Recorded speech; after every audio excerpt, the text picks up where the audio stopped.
of just over 20 different companies in the outdoor industry. My approach on that, dude, stop being selfish. Stop being selfish. You're going to be selfish. You're going to ruin the rest of the hunting community. It's going to be you and 7 other guys out there with a spear 10 years from now. And you're not going to have any hunting rights because the left's going to take it. We're hunters. We hunt a lot. Like, I'm in the field hunting 170 to 180 days a year. Where would you say we're headed, and what would that look like in the next few years? And if we bring 100 kids hunting, we're not going to keep 100 kids hunting. We may be lucky to keep 5 to 10 kids hunting, right? So it's all odds. Everything I look at or I push is about keeping hunters in the field for generations, right? Like, I get it. If I wanted to shoot the biggest buck, I'd limit it to 1 buck. I wouldn't let youth hunt. I wouldn't let Liberty hunt. I wouldn't do all these things. If I wanted to shoot the biggest deer, I'd get rid of rifle. I wouldn't do muzzleloader. I'd get rid of crossbow, right? I'd limit it down. I'd make you use a spear, right? Limit it down as many as, just try to get as few things as you can and do it like this. Now, I am going to have the best chance to kill a big deer. My approach on that, dude, stop being selfish. Stop being selfish. All right, we are back with the Everland podcast. Thank you for everybody joining us today. If you are watching, you see that Jay is nestled up next to me, and that usually means we have a guest in the house. Yes. Today we are joined by Mark Peterson, owner of Worldwide Trophy Adventures. Mark Peterson, like how you have too many titles. Like, you can just go ahead and name your titles. Yeah, so I was actually called a serial entrepreneur. Except I'm a serial entrepreneur that doesn't want to max out how much they make, so I stayed within the hunting industry. Sure. So that's a good way. But I think of just over 20 different companies in the outdoor industry. But Worldwide Trophy Adventures by far the most recognizable one. Yeah. Okay. Yeah. So Yeah, stay busy. Staying busy. Yep. And so we appreciate you coming in, especially taking the time to come in here in the studio. Yeah. Conversations are always a lot better when we do that. 100%. And I can notice on the camera, like, I'm cutting myself off partially, so I'm going to move here slightly. That's better. A little OCD there. But yeah, today we're nothing like too hot topic on what we're going to go through and discuss, but really with you and having such a diverse portfolio of spaces in the outdoor industry, we get to talk about a lot of different things. So I want us to first talk about something that is kind of brought up nonchalantly through the industry, but you start to hear about it more, is how hunting is kind of evolving into a rich man sport, we'll call it. If people are interested in leasing ground, you're paying top dollar for leasing. If you want to go on an outfitted hunt, that those are getting jacked up in prices, especially if you don't draw the tag. And then also, if you want to own land, that's a very serious investment. Yeah. So we're seeing these trends to like go. It just costs more to hunt these days. I mean, 100%. just like everything else, it costs more to do anything. Before we dive into that, like when you look at, you've traveled a lot. When you look at other countries and compare it to kind of hunting in the States, like, do you see like a common denominator, like we're moving towards like kind of like this country, or are we still like a long ways off? Yeah, first off, nothing beats the United States as far as access for the general public to be able to hunt. Majority of other countries, you look at Asia, Middle East, Africa, like those locals don't get to hunt there. Like, there's just not access for them. Closest I would compare us to is probably Europe, just on we're pretty similar, but over there it's the same type, like the upper income earners get to hunt because that's who can afford it. And the general population doesn't have the hunting like we do here. Like, you won't just go to heritage. You won't just go to like a sporting event here. And how many people come up and talk hunting to you guys? Everybody, right? Like, so what you do, like in Europe, there's small pockets, but it's not like 30 people are going to come up and talk to you. Yeah. Right? It's super small. But Europe's slightly different. Like in Europe, if you're a landowner in Europe and not hunting government concessions and so forth like that, if you're a landowner, those animals on you belong to you, right? Unlike here, we don't own the animals that are on us.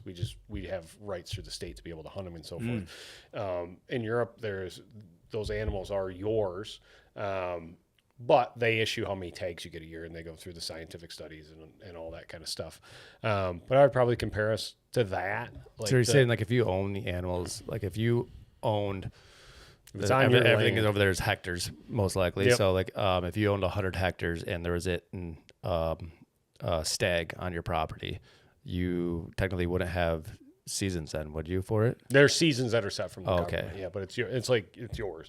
Same thing in Africa. Like if you have public land in South Africa, those are yours. You can hunt them however long you want to throughout that year. That is your animal until it leaves your property boundary to the neighbors, and then it's their animal. Compared to the mindset here in the U.S., it is everybody's, right? The deer that everybody chases. It's not mine because it betted on me tonight. It's everybody's, and the rules are just vague, a little bit different and more strict, I guess, here in the U.S. than anywhere else.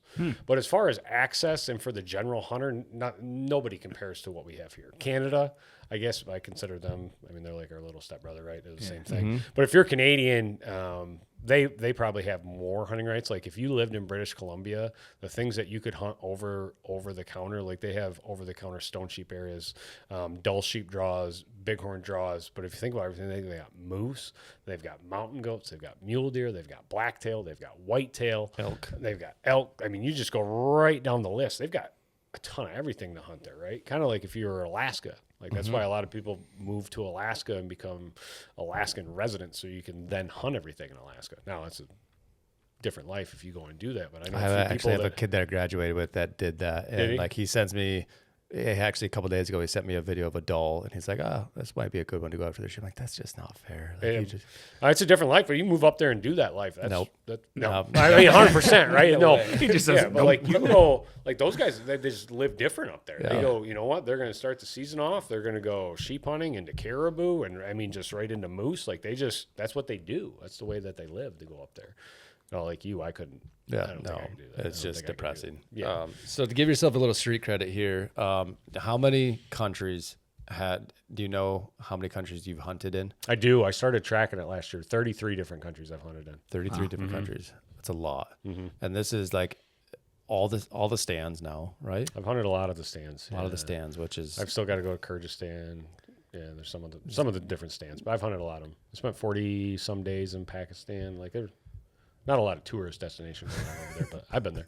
Yeah, yeah. no. Have you gone to a stand? No. You should. I highly recommend. I'm game anytime. Like you want me to go, I'm in for whatever, dude. So Food is awesome. yeah. No, like that's like the one place that like I actually got like truly like you can vouch for this. Like have the joy of going to other countries is like the food part of it. Hey, let's try some. And I went to Tajikistan, and no part of that I enjoyed at all. It's all potato soup with I don't know what else was in it. Did not sit well in my stomach the entire time. Your stomach would not do well. Well, I'm like 2 weeks from Ethiopia, and I'm back. You know what I mean? I'm like stable again and stuff like that. But like that Injiri and I are like, okay, it's cool, it's fun for a minute, but like I'm good. Yeah. Yeah. So Worldwide Trophy Adventures, give us a lowdown on what that is. Yeah, so Worldwide Trophy Ventures, we work with about 10,000 clients a year on different hunting and fishing trips. Basically, I like to say we book you into any nook and cranny that you want to. So if you're looking to go whitetail hunting, we can give you some of the best outfitters in North America to go with. If you're looking to go on your first safari in Africa, anything in between. We've got 14 consultants now that kind of have their own specialty. Besides that, we've got our tag service. So we help people apply in the western states and the eastern states. So, I mean, you can apply to Pennsylvania for elk or Maine to moose. We do all that. We've got a far number of people that do that. One of our cool things about tags, we have a kids apply free. So like you as an adult, when your kids become of age to start applying, because you're one of our clients, your kids can apply for free up until they're 18, which I highly recommend. If you've got kids that are into hunting, get them applied as soon as they can. I wish my dad would have done that to me. Same thing. They start earning those points. So if you think like not just between 10 or 12 to 18, those 6 to 8 that you can earn there, but even through college or your mid 20s, you can have 13 points. Like when you're in mid 20s, think about that. You can draw elk tags in the majority of the states. You're close to drawing mountain goat and moose tags in Colorado. You're halfway to sheep that keeps kind of stretching every year, but you're at least a jump start on anybody else that started. I didn't start applying until I was in my mid 20s. So now I've got a lot of points, but still. How many years of points? 18 points. It depends on where. Like I didn't start applying everything all at once. I could tell like my 3 years, so I got to remember what state and species was year 3 when I started. Like year 1, I was like, I'm gonna go with these strategic elk, mule deer, and then mountain goat, and moose. And then by year 3, I was like, I want to apply to everything. I want my chance to get it, and I'm starting to get ones now. Like I drew a great elk tag in Nevada a couple years ago. I mean, there's just been some good ones that have come, but every year the draw comes, I'm in the ball game now. I could get the call at any point in time. Yeah, and that's one thing I think a lot of our listeners are most likely like diehard whitetail guys, but I can't stress enough. Even if you are like solely focused on whitetail, like. We all have like that dream like hunt that we want to go on, and what I love about tags, which I didn't know until I was working with you, is when you draw the tag, the price of that hunt becomes way more realistic. Like the possibilities of you doing it much cheaper than going out and purchasing a hunt from an outfitter is like cut in half. Yeah, for sure. Let's use we'll go 2 different ones. I'll start with the bighorn. So like if you wanted to go bighorn hunting right now, just an over-the-counter bighorn tag, Alberta's the go-to spot. Bighorn tags in Alberta now are stupid. It's like $115,000 to $90,000 to go on a bighorn hunt. And I tell everybody success rate, generally, I just use 50%. We have tags in the Wilmore there, which I may be a little biased, probably the best area to have tags. We outfit 8 tags there. And last year, 2 years ago, would have been 24. We went 7 out of 8. 8th hunter missed twice. So great. $115,000. We sold them 2 years ago for 90 at our place. But they're guys, depending on some sell for 115. You should get 2, Lee. It's amazing to me like there's actually that many people that like every year sell them out every year. Waiting list. We can talk all show about sheep if you want, but supply and demand, right? Every year there are less sheep tags by species. In British Columbia, there are less stone sheep tags. If you look at dulls, there are less tags in Alaska and Northwest Territories, and that just puts this shrink on, right? So like our dulls in the Yukon, we had a bad when we acquired the area. It would have been 6 years ago. We were running 12 dull sheep hunts in the area that Worldwide Trophy Venture owns. We had 2 bad winters in a row. We've now cut that down to 4. That's us. We have the same number of tags. I could bring 12 guys up there. Would 12 guys be successful? They wouldn't. 4 guys will be successful. We're going to shoot 10-year-old rams fairly early in the hunt. You're going to get the experience you want to.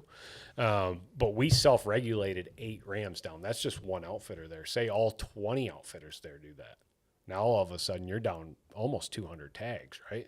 So that just puts this demand. It doesn't have to be 1 million people that want to go sheep hunting, but I can tell you right now there's a couple thousand people that want to go sheep hunting every single year, and there's not that many tags. That's why that price keeps going up. Wow. And what was the price of it like 10 years ago? So I went on when I didn't know anything, when I was in my late 20s.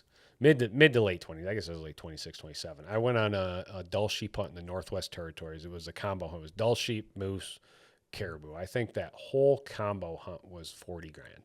A dull sheep hunt now is 42. Plus you got to do your flight, everything on top of that. Stone sheep hunt. Those ones are ridiculous because that's the one that has the smallest area and the least amount of tags. So stone sheep hunt have gone from 60 to 80. To 100 to 125, and I guarantee you within 3 years they're going to be 200. Wow. So you should do that now. Yeah. I mean, that's that. Like, yeah. I mean, but no, those are just sheep. Like sheep are super special, extremely limited. That's why I'm like, you got to apply for the sheep in the lower 48. You can get deserts and you can get bighorns. Like, and there are California bighorns over there too. Like if you actually were to apply for areas that you can draw them in, like you could do that hunt for. So if you draw in Colorado, we own an outfitter in Colorado also. We book for about 30 in Colorado, but we own one as well that has probably the better sheep areas that we outfit in.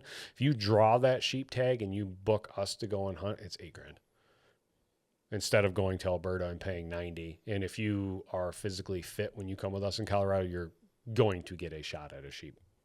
Wow, that's a big difference. Yeah. And people are probably listening like $8,000. I can't believe they're charging people $8,000 to do that. Now I'll break down what our cost is for an outfitter, right? I've got one guide in there for 10 days. That's just with you. I've already sent that guide in there for a week to scout in there. So that's his food, that's his camping, that's his gear, that's everything. When you show up as a hunter, all you need is your sleeping bag, backpack, and all this. I've got everything else for you already. We've done the majority of the work. You're showing up, have a good time. So there's not much margin by the time you do these tag hunts. Same thing for elk. Like same thing when a guy draws an elk tag, like when I drew that Nevada tag, I showed up, big smile on my face on a Monday, ready to roll, gun ready. We roll into an area. I mean, the first hill we spot wasn't on luck. That guy had spent weeks in there already scouting of where this is where he's seen it. Now we didn't get lucky on the first day. It was like day 4 or 5. He'd done all the scouting to go through the list of knob number 1, knob number 2. We were on knob 32 or whatever, but he's already done the work, because I can't go there and do it. A guy from Michigan go there and scout 4 times or whatever and have the success that an outfitter will have. So like there is value in what those guys have. And face it, since COVID, like how much have wages gone up? How much has a meal gone up? Like go through a fast food restaurant. It's ridiculous. Oh, good night, dude. I brought my grocery to McDonald's the other day. And it was like $35. I'm like, what? Yeah.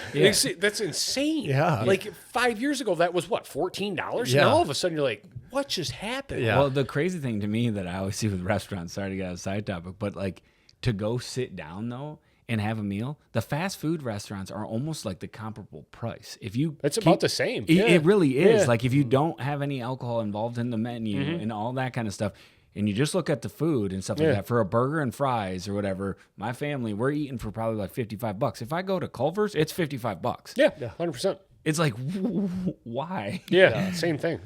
And you talk about like an $8,000 sheep hunt and just being like, yeah, why would somebody pay $8,000? But realistically, let's break it back down to like whitetail. What are you going to do even if you own a piece of property, like you're going to have, like, what would you say? Like if you have a well food plot, like, It really just depends on like what you're putting into the ground and the land and all that kind of stuff. But you got tractors, you got seed costs, I mean, the guy that says that they're hunting to fill their freezer and to do that, I mean, I'm sorry, dude. Like this costs me a lot more. This is a hobby. But like back to the original question and the original like direction, it's like this is becoming more of a wealthy man sport, especially when you're throwing out those numbers. Yeah. This is extreme wealth, that guy that's willing to spend 10 days chasing something for 150,000. So from your experience, as you're looking at, where would you say the United States of America is headed, or what should, I appreciate the advice of like start applying for tags. Apply now, yeah. And, but then, and on top of that, where would you say we're headed, and what would that look like in the next few years? Well, I'll touch on something before that. Yeah. I started with sheep. I probably shouldn't have, because that's the one that draws the most eyeballs because of the prices behind it. You're like, what? Say you draw a tag in Kansas or Iowa, right? Like you draw a tag to go and hunt there. The outfitted cost $600 for a tag. Yeah, $600 for a tag. But if you go with an outfitter there, I'm gonna say a good outfitter, $7,500, right? Is what the cost to go and do that is. Now we've got outfitters that are $4,200, and we've got outfitters that are $12,000. A good outfitter that's going to give you good accommodations, good food, and everything, right in that $7,500 range. And for our clients, we've got a spectrum of what they're looking for. Are they looking for a great lodge? Because we've got places with great lodges, they cost more.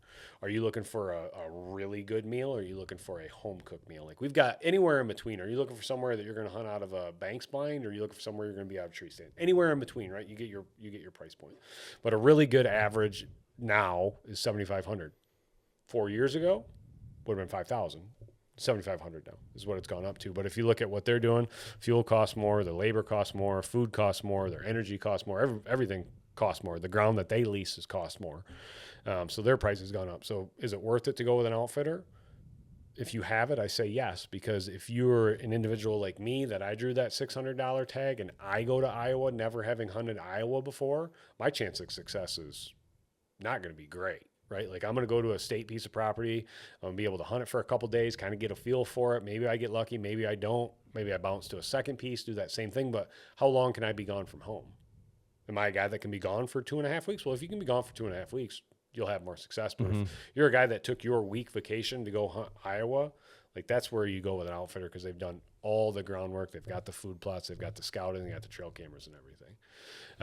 Now with our tag service, I will say we have people that just draw our tags and then go on their own. A lot of elk hunters out west, like they have a general idea and we can give them some help of going in a unit. That's what I still use tags. That's what I use it for. Yeah. 100%. And go on your own. Yeah. Like there are guys that do that, and it's the tag thing's confusing, especially if you start applying for multiple states. Like That's the reason I use tags. Hunting for tags, it makes me not want to hunt. Yeah. Like literally, it makes me not want to do well, it. I'm so terrible with like calendar like deadlines and like, okay, this month I have to apply for this tag, and some you miss it. You lose I'll all get your so points. hyper focused on like needing to do this, and I'll completely forget about 2 days ago I was supposed to apply for my Wyoming deer tag.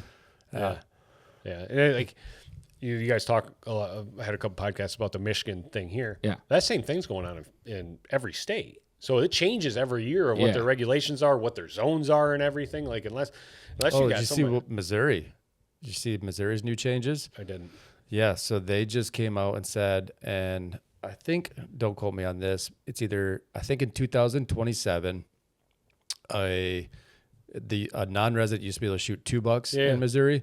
Now it's down to 1. Unless you own property in Missouri, then you still get 2 tags.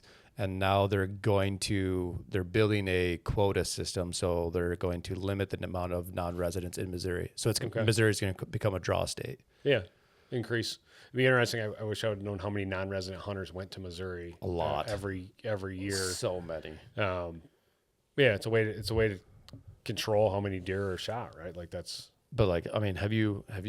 I've never hunted Missouri. Yeah, it's like I've never hunted Missouri. Did you say 42 countries? Never hunted Missouri? I've never been to Missouri. No, I've never even looked at it. No, the only time I've hunted Iowa was when I bird hunted Iowa 20 some years ago. I've never whitetail hunted Iowa either.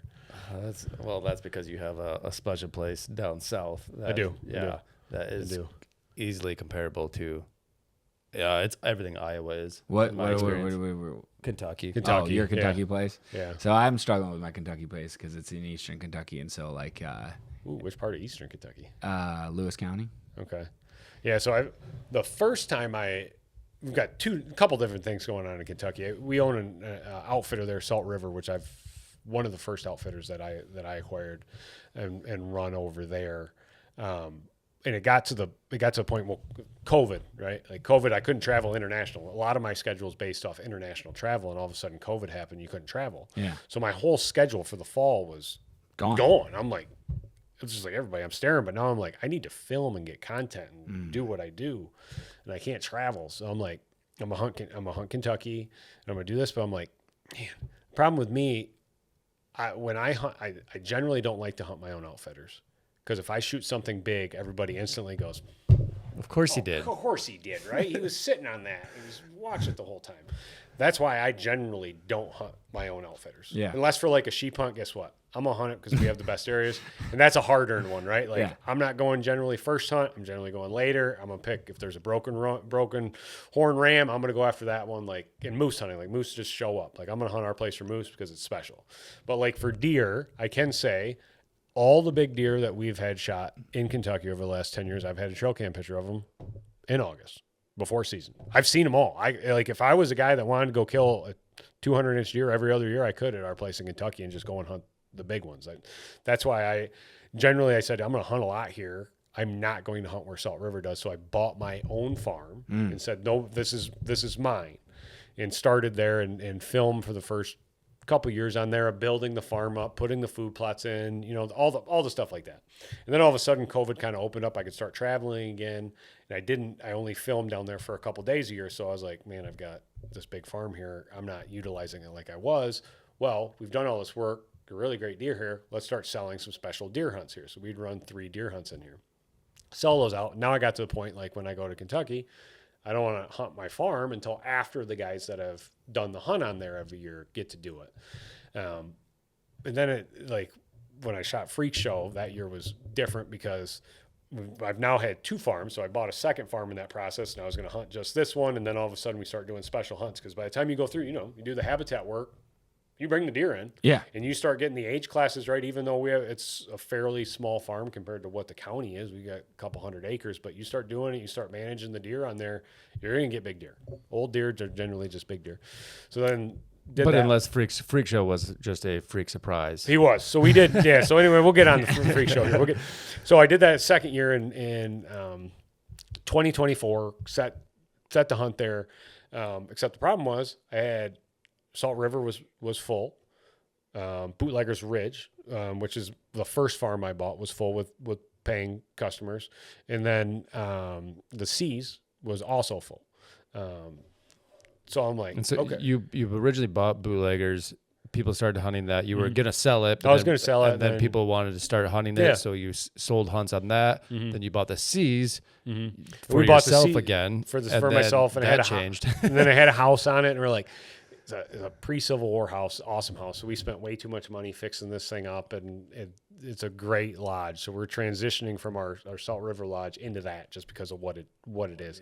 And the property is so special. Like I can go down there and hunt, and it's just one of those places, it's better if we just let other people hunt on here because it's worth more than one guy hunting. So we started selling all those hunts. So then all of a sudden I'm sitting here by myself. I catch myself with no place to hunt again in Kentucky. So I'm like, and Kentucky's great because you can go down there and hunt early velvet. Yeah. It kind of fits in my schedule. Most years, really good to go down there. Joey Chico runs it for me, called me and said, hey, what do you think about just getting you a new lease this year? Something we've never had. And I'm like, we talk back and forth. We kind of both agree, good, but let's not get it somewhere that we've got any other leases, right? Like we've got clusters of leases that are an hour away over here, 45 minutes, 15, like spread all over. We got 40,000 acres that guys hunt all over. And he's like, well, we've got one that's north about an hour. I went and looked at it. It looks really good, but it's so far away from anything else. Maybe we just get that for you and your dad. It's majority planted to beans, like, we'll just see. And I'm like, yeah, let's go on a winger. Let's do it. And I'm like, and he's like, it's be a long drive. I'll show you where it's at. I'll go drive up there and be able to do the whole thing. And you can start feeding August 1st there now is the rule. So I was on the road filming and got the cameras out and messaged Joey, hey, what do you got on camera? And he's like, man, we've only got a couple of does and like a 4-point. He's like, not looking good. He goes, but I'm going to move the camera farther in the farm and just see. So at this point, I'm like, I'm not going there in September. I'm supposed to be. And this is August timeframe? This is August because you can start feeding. So that's when we start running our cameras. You basically got a month, find out where the deer are in bachelor groups, and you get on it. And I was actually set to go to Alaska because I had drawn a limited entry caribou tag. So I was like, okay, this works out perfect because I'm going to be in Alaska then anyway, and I'll plan to go down later in the season. And it was like, he said he was going to move it. It was like 2 days later. Joey you have to call me as soon as you can. Like as soon as I got in signal, I'm like, hey, what's up, man? Something happened? I'm going to send you a picture. You cannot show this to anybody. We need to talk about what we're going to do. There's only a couple people that know about this. It's you, me, and we're going to keep this into a small circle. And I'm like, what is going on? I'm like, okay. He sends it, ding, and I'm like, Joey, what is this? He's like, it's the first deer that showed up when I moved the feed pile, and he's been there both nights since. And I'm like, oh, okay.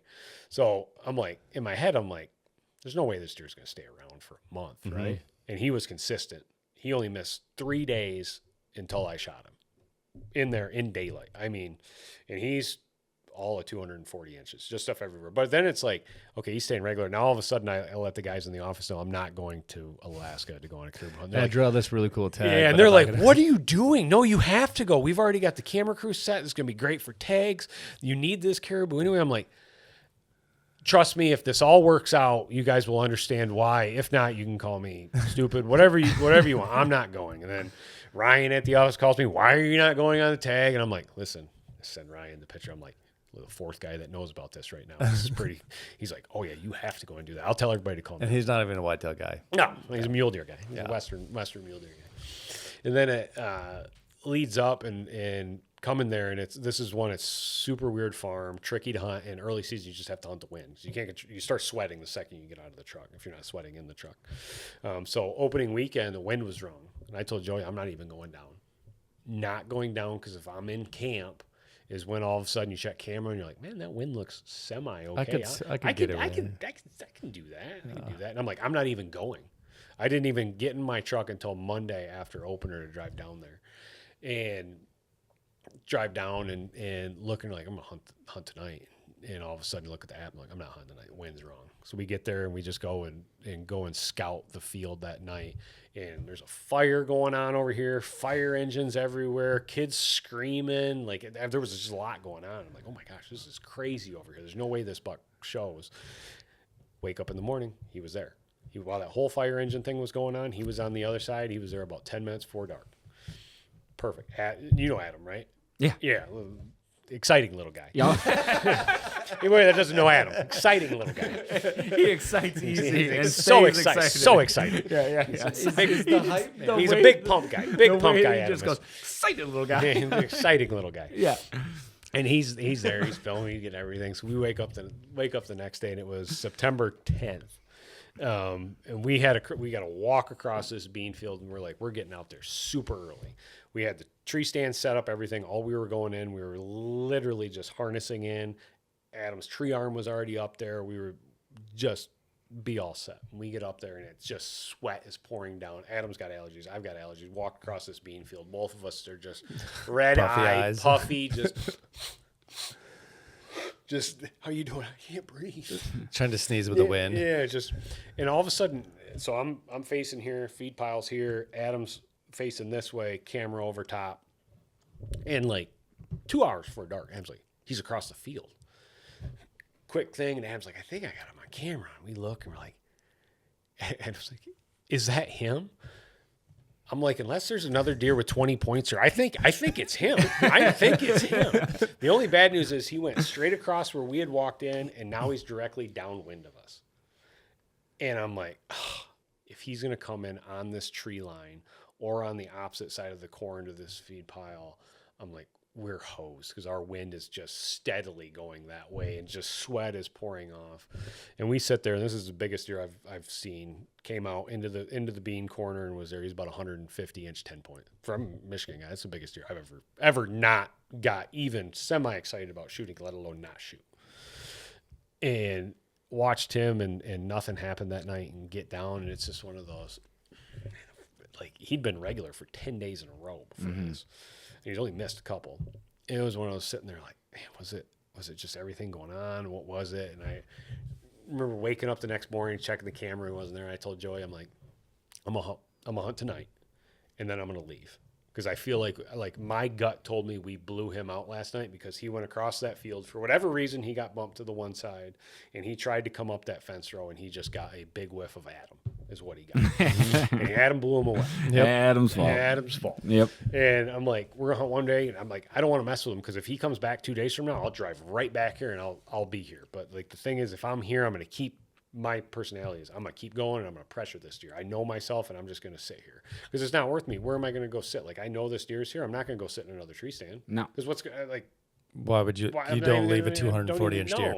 Like, so then I'm like, and it's 90 degrees, so you can't go outside anywhere. It's sweat instantly. So like I'm going to hunt tonight, which was September 11th. This is why I'll always remember this day. And I'm like, we're going to go out, we're going to do the same thing. So we hike across. This time after hiking the bean field one time, we figured there was a better way. So we kind of went halfway and then hugged the tree line and got over and sat down, same thing. Wind's perfect, coming in our face, going behind. Had another small buck and doe come out, and about 13, 14 minutes left of legal light. And I was on this doe and there was a branch. So I was like tucked underneath with my binos. And you know how when another deer sees another deer in the field, they, especially bucks, when it's a bigger buck, they kind of instantly get this. The cower down. Yeah. Like, and this was a decent 130-inch deer. And I'm like, he did that. And I'm like, And all I see is the front part of Freak Show's antlers. And there's just stuff everywhere. I can't see his face. I can just see the front 3 inches. And I just instantly get the shakes. Just and Adam, he's here, he's here. And this high-pitched voice coming up like, and I was shooting a crossbow, and I lift the crossbow up, and like Normally, I like to get footage. Not getting footage. He opened up, front leg open, shot, and it was over. And the excitement was there, and he only went 60 yards. Oh, and I will say with this, like, I've watched you shoot a lot of stuff. Yeah, you got excited with him. Yeah, I've been fortunate to spend a lot of time in the field and do some cool things, but like a free range whitetail like that, it just. So what did he end up scoring? So it depends on what scoring method you use. Like if a general SCI is 242. I just got the Boone and Crockett back. He's 219 at Boone and Crockett. He's a big deer. He's got points everywhere. His mass. Here's a crazy thing. I think you know how old he is, right? But did you get the official age back from him? I don't think I got I don't know the official age. I know what Joe thought he was. Yeah. So and that was like a big deer. Like this is the first time I ever shot I've shot good deer. I've never shot big deer before. Mm-hmm. That thing circulated before I got back to camp. It was already known that the DNR is going to be there in the morning to take a look at it, get the story, because they're like, normally big deer like this, not normally. There's a lot of big deer like this that, don't die legally. Yeah. So 100%. They're like, we're coming to see what happened. We want to hear the story. And I'm like, man, we got it all on film. Like, this is super easy. We got a timestamp. This whole thing is super easy. And by the time I did a touch of drinking that night, by the time we got back into camp, next morning, DNR officer was there and he checked and he's like, I think this deer's 4.5.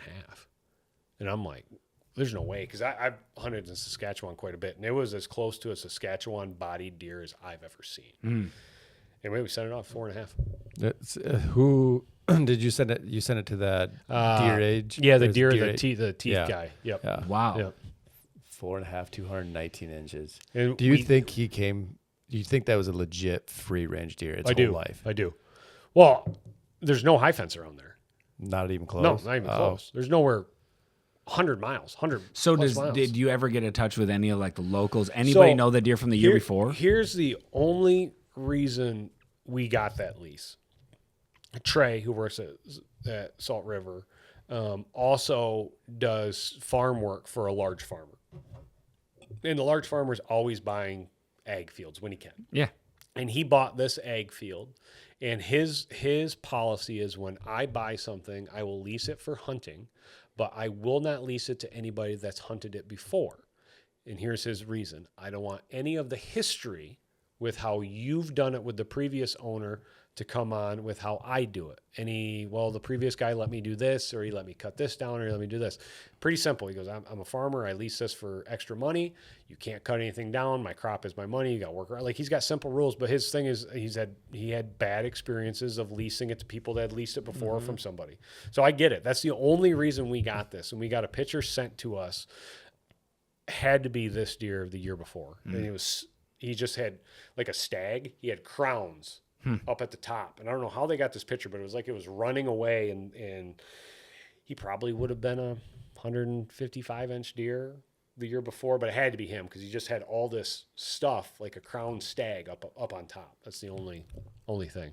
That's wild, because usually a deer that big, like, everybody in the entire neighborhood is hunting that deer. Knows. Well, they're not it. 4.5. That's why. Yeah, they're not 4.5. They're 7 years old, and so that's why everybody knows. So looking at the area where this deer lived, he lived in a grassy swale to where he had a pond down below, the grass swale in the middle. He had houses on the outside of this square mile, but nothing in the middle. This was almost directly in the middle. He had corn on one side, beans on one side. He had his cover. He had his water. And at that point in the season, he just hadn't started moving. I mean, he was only moving hundreds of yards a day.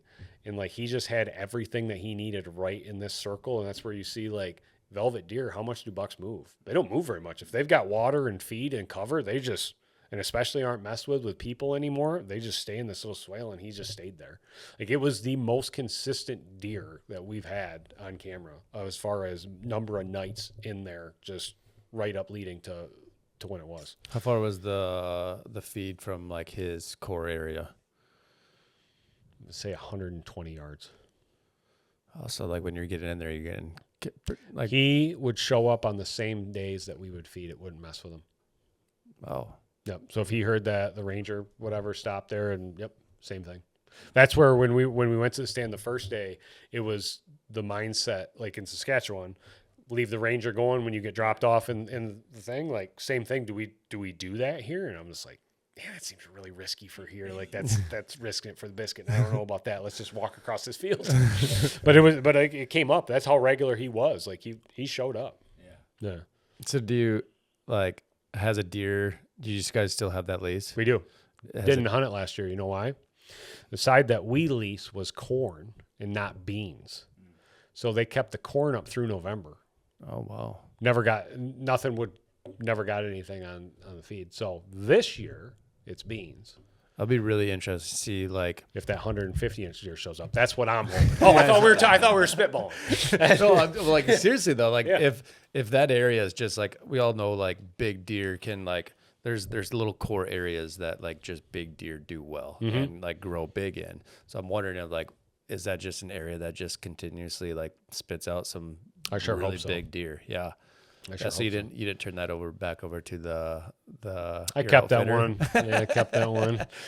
Yeah, I kept that one. They got quite a few turkeys off at the spring, but yeah, I kept that one for the fall. We'll just see how it is this year. Yeah. This one time. But George went out there and looked for sheds the winter after, and he was pretty sure that he found that deer's shed. Like it has to be, right? Like it's just got too much weird stuff going on. But he found it like a mile away. But during the rut though, they cover a mile in no time. But and he could winter season can be anywhere somewhere else. Yeah. But it's very almost Western Kansas-y feel where that lease is, because it's open ag with swales and tree lines. So it's not like hardwoods to where the deer or those big creek bottoms like bootleggers have, those ones where deer can move so much. There isn't anything like that. It's just tree lines and kind of swales, so you can control where the deer are moving a lot more. But yeah, we tried to get the lease on the other side. We haven't got the lease on the other side yet.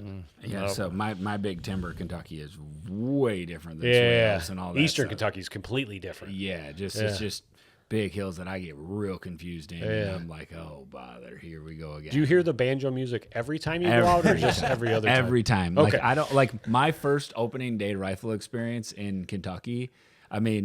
Was pretty legendary. Like literally sat there for like 45 minutes and like I was right on the property line, but like I backed myself up to the property line to face down into my property. Maxing it out. Yeah, just maxing it right out.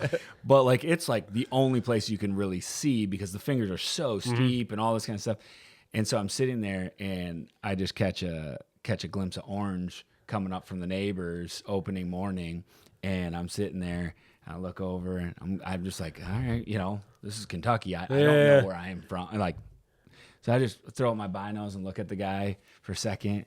I'm like, all right, where's he gonna go? Like I'm like, please don't just like go down into my property. Like I don't want to do that today, And like he doesn't. He's just coming right on the line. He's coming right to me, and I'm like, okay, all right. He's coming to chat. Yeah, I'm like, but he hasn't seen me yet because I'm up in a tree, and so he's looking around. All of a sudden, boom, he sees me, and then gun comes up, and he scopes me in the tree, and I'm just like, oh, like I had a tree in between me, and I'm like, this is how it ends, like really, right here, right now. And luckily, thankfully, praise God, he lowered his weapon. I think he realized what he did, and then he came over to Probably chat. a bad look, yeah. Yeah, it was like, it was just a dumb thought, I think, but. It definitely was not the way I wanted to open Kentucky rifle. I have to admit, I've only hunted Eastern Kentucky one time with a very similar story. So my dad and I went elk hunting over there on top of the reclaimed mines. Yeah. And it must have been like day 3 or something like that. And we went over there and weren't having luck. This would have been 10 or 11 years ago. Didn't have any luck. So we started knocking on some doors, seeing if we could get in some private property where the elk were hanging. And the locals are like, do not go to this guy's. He's not going to let you. And where we'd been hunting, I'm like, hey, we have to, because all the elk are on his place. Like, you're just there and you're glassing up, and there are just 6 bys everywhere on this guy. We roll in there, and he's got sensors on his driveway, and he comes out fully armed, like ready to roll. And he's like, no, I don't let anybody hunt my property. I shoot an elk here every year. I don't need a tag. I shoot my own elk and leave it. I'm like, perfect. Let's backtrack out of here. This is a terrible idea. We should have listened to everybody. we're back on that reclaimed mine that afternoon. Pull up in the rangers we've got to get up there and start getting up there and glassing. And basically what we're doing is we're hoping that these deer come out to the reclaimed mine the last half an hour at night as they're down in the timber. And I look up there and I can see a little reflection. I'm like, man, that guy's up there on his property. And I bring up my binos. And there he is. He's staring at me through his rifle scope. We're just staring at each other. He's using his rifle. I'm using my binos. This is just what we're doing. Yeah. He watched that day to make sure that we didn't go across his property line because his property came across part of this reclaimed mine. He had it flagged pretty close. That afternoon, my dad shot his bull. It came out and it was on him. Like we could have shot it on him, and we're like, we gotta wait for this to come over, and finally it cleared over and got over. Like I'm like, do not shoot it on the line. Like, Just wait, and it finally came, and he shot it like 150 yards, and then I was like, you gotta shoot it again. Do not let this bull run. He shot second, anchored it right there. We went over, and Grant was there, and we were heading over. Grant just gets all nervous too, and we were heading over there, and all of a sudden you see this guy getting his Ranger and come here. I'm like, oh gosh, here we go. Dad shot his elk, and he got there, and that's a good bull. I've seen him before. I have to hand it to you guys. I thought you were going to shoot it on my property. You're more than welcome to come tomorrow. Oh, no way. Yeah. And I'm like, really? He's like, yep. I'm like, what trespass fee or anything? You don't owe me a trespass fee. You're more than welcome to come. I'm like, that's okay. We went there. That I think I didn't realize is when we got there, he was going to be with us. We've now got another member of the party. He wants to play. He was kind of outfitting the whole thing. Yeah. Saw some bulls, couldn't do it. Like he was just rushing into everything. Yeah. Still really cool that he. Two days later, we're back where Dad shot just on the other side, and I shot my bull over there. But yeah, my experience in Eastern Kentucky, I also got first time I had ever had a rifle pointed at me. Yeah, sure. Man, he's using his rifle, and I'm like, I guarantee that thing's loaded. Yeah, oh yeah. Yeah. That's where you said Eastern Kentucky. I was like, oh. Yeah. Different over there. Yeah, it is different. Yeah. It is different. What did I film? I filmed something on it was just east of, like, how far east of would you say George's or Salt River?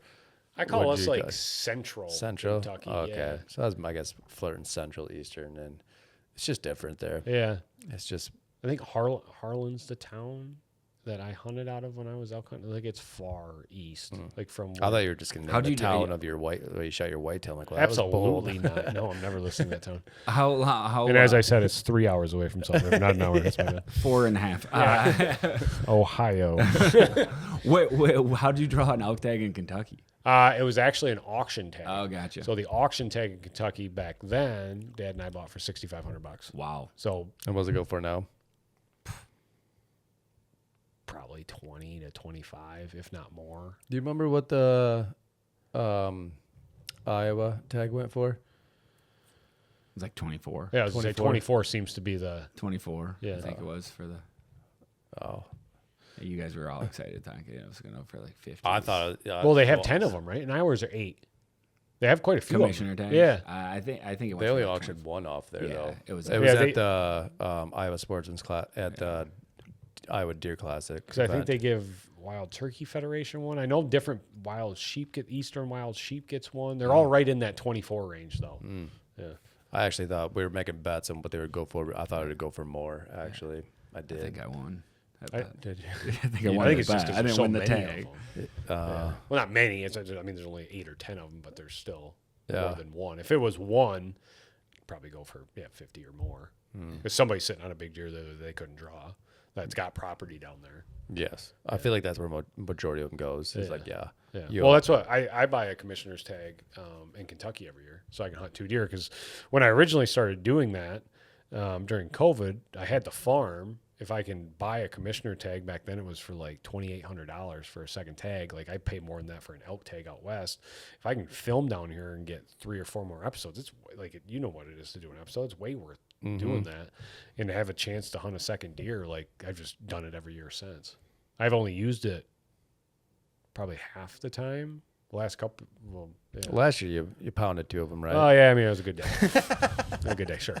That was one day. So, I think the year before that, I think it was a management deer off the back of the C's that I use. That's one of those things like you run outfitted hunts, guys really don't want to shoot management deer. Like depending on what it is, guys will shoot management mule deer because they're Or elk, super yeah. wide or whatever. But for like managing whitetails, you pay a trophy, like a outfitted hunt. Like we'll show you a giant, like 7.5-year-old 6-point. Guys are like, yeah. Me, I'm like, I'll shoot that deer. Do you think the industry will get to a point where like guys are owning farms, just growing deer on it, and then just selling like 200-inch deer? If you could grow a 200-inch deer, but the problem with that is you can't keep it on you. Like this whole thing, I think it started around the cost, and we never actually talked about like lease ground or what goes into it. Like even here in Michigan, if you have property, 20 acres, 40, whatever it is, like if you just have 20 acres, say you have 20 acres of timber here in Michigan, how do you hunt it? You're not keeping deer on you. If you are, it's their bedding ground. How do you hunt that? Like, honest question. How do you hunt 20 acres here in Michigan if it's just timber? Food plot up front, and then wait for them. So you got to put a food plot in there. Are you surrounded by egg fields? Like around where I live, you would be surrounded by egg fields. So now you've got a competing food plot with somebody that's got 120 acres of corn. So you're like, it's that part's tricky. Where there's a lot of guys. I'm gonna use Grand Rapids area. Now get into groups out of Grand Rapids, come and lease farms around us, 60, 80, 100, larger chunks, and they'll go into it as a group because it's expensive to lease ground, let alone own ground. Like a lot of people think, man, if I could just own that ground, well, then you got property taxes, and if you're going to truly hunt it, you're going to have to keep working at it. You're going to do hinge cuts. You're going to do food plots every year, and same thing. Do you have the equipment to do the food plot, or are you going to have somebody else come in? Like there's a lot of expenses that come into just hunting a deer, unless you're. People say I'm just hunting for the meat. You're either hunting on somebody's family property farm or you're going to state land. Then you can say you're hunting for the meat. Otherwise, just go to the store and buy it. It's way cheaper. It's way cheaper. But way cheaper. Yeah. Less headache. No early mornings. Just go there. Oh, I could eat ribeyes every day. Every single day. And a lobster tail. You know, like single if you really add it all up, Yeah. it's very expensive. Yeah. We're pretty fortunate in Michigan here for where I hunt. I've got 120 acres by my house that I live on. And then we've got a family farm. It's about 30 minutes away. And it all started just where my grandpa had his trailer hunt shack when he was younger. And my dad, it would have been 40 years ago, bought his first 5 acres, then 10 acres, and 20 acres, and 40 acres. And it's just kind of grown around this area. And the deer, how they act between the two different spots, completely different. Where we family hunt, it's egg fields. They're like a Michigan deer is if you see it, it's usually running.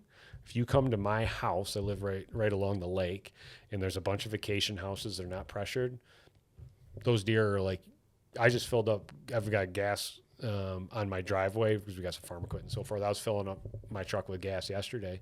I had a doe 25 yards away that wouldn't stop eating as I got out of my truck, turned the gas pump on, filled it up. She would barely lift her head staring at me. I'm like, I don't know anywhere else in Michigan that a deer will do that without running.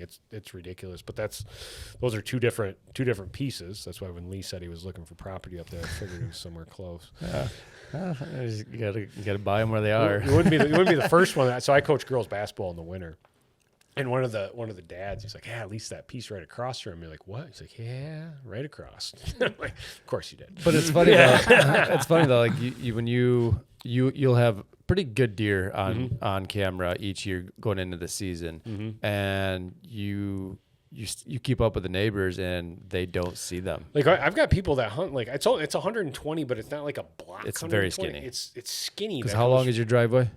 1.2 miles. 1.2 miles. So it's basically running through your entire property. Yeah, I see the cool. I mean, it's the cool thing and bad thing. The deer see the car and my truck drive through, so I get to see them too. Like I can fully see. I've got 3 food plots on my property, and I can fully see them all when I drive.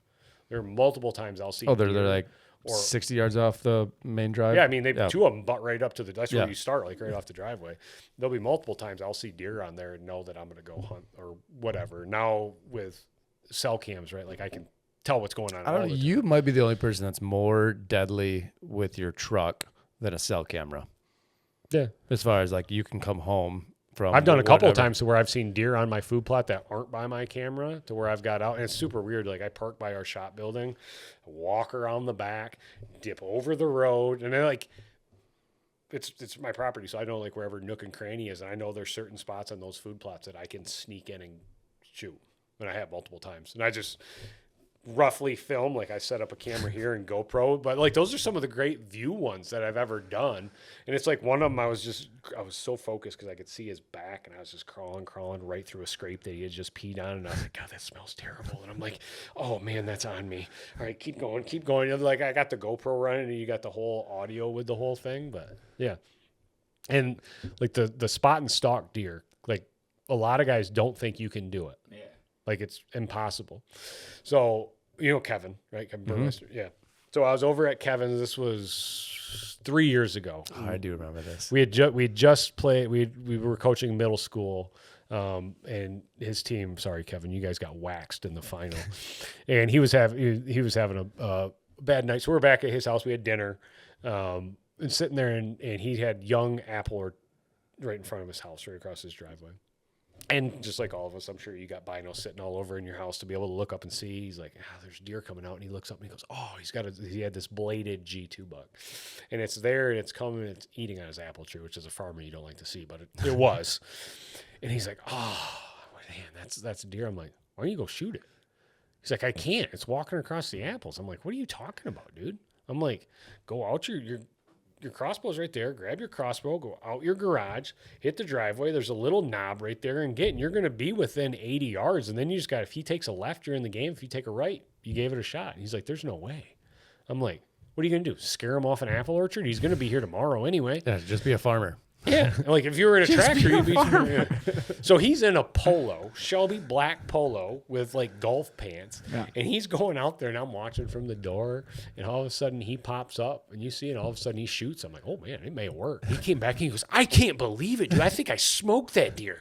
I would have never tried that. And I'm like, give it a try, man. Deer, everybody says deer are smart, but if you get down, not many deer have had people try to sneak in on them, like crawl and spot and stalk like that, because people just don't think you can. Yeah, we did catch them early season. You can. We did one last October. It was a cell camera tip off though, but my neighbor, we're watching the Lions game. We're in the pool. We're goofing off. Kids are everywhere. It's loud as all get up. Like we have a herd of kids. And, like he Tyler, no, he's cool. He's not hunted a whole bunch and killed a bunch of deer. I think he's killed 2 deer. And so this 3.5-year-old 8 shows up, and I'm like, let's go, dude. Yeah. Bathing suit and flip flops, crawl over the hill, dude. And we get up on top of it, and we're able to because there's a blind there, because it's like where you sneak into. I'm like, I think if we climb into the blind, we're gonna be better off than where we're at. We sure enough, we get in there. 10 minutes later, he just comes right in front of us. Dunk. He smokes him, dude. It was awesome. And I was like, awesome. You got to try. 100%. You know what I mean? Like, as much as you don't want to bugger up your property, I wasn't going to shoot the deer. So he's like, might as well let him, dude. Well, so awesome. That deer, how many times are you out in your pool with your kids? Probably all the time. All the time. That deer has grown up hearing the noise of that. Didn't think one other thing. Then he probably was bedded close by. Didn't think one other thing. Yeah. Yeah. The first deer I ever spot and stalked on my driveway was when we were building the shop. So I caught on cell cam. The guys would stop working at 4. At 4:15, my food plots would be flooded with deer. They would all just shoot as soon as the workers. So that year, I'd slip into my tree stand at 3:45 every day, and at 4:15, I'd be covered up, and they'd be in the food plot for about an hour, and then they'd take off. All because they were used to that noise, and I could have drove my truck to my tree stand, got dropped off, and went up there, and they would have still showed up at 4:15 because they were used to bang, bang, bang, all that noise. Yeah. Yeah. Crazy. Awesome. All right. So back to the question. What's America going to look like in 5 years, 10 years, 15 years from getting access to hunting, all that stuff? Yeah. So if you look at where the hunting industry is going, right? So what's going to continue to happen? Lease or hunting ground is going to continue to get more expensive. Equipment's going to get more expensive. Days off probably going to be less, right?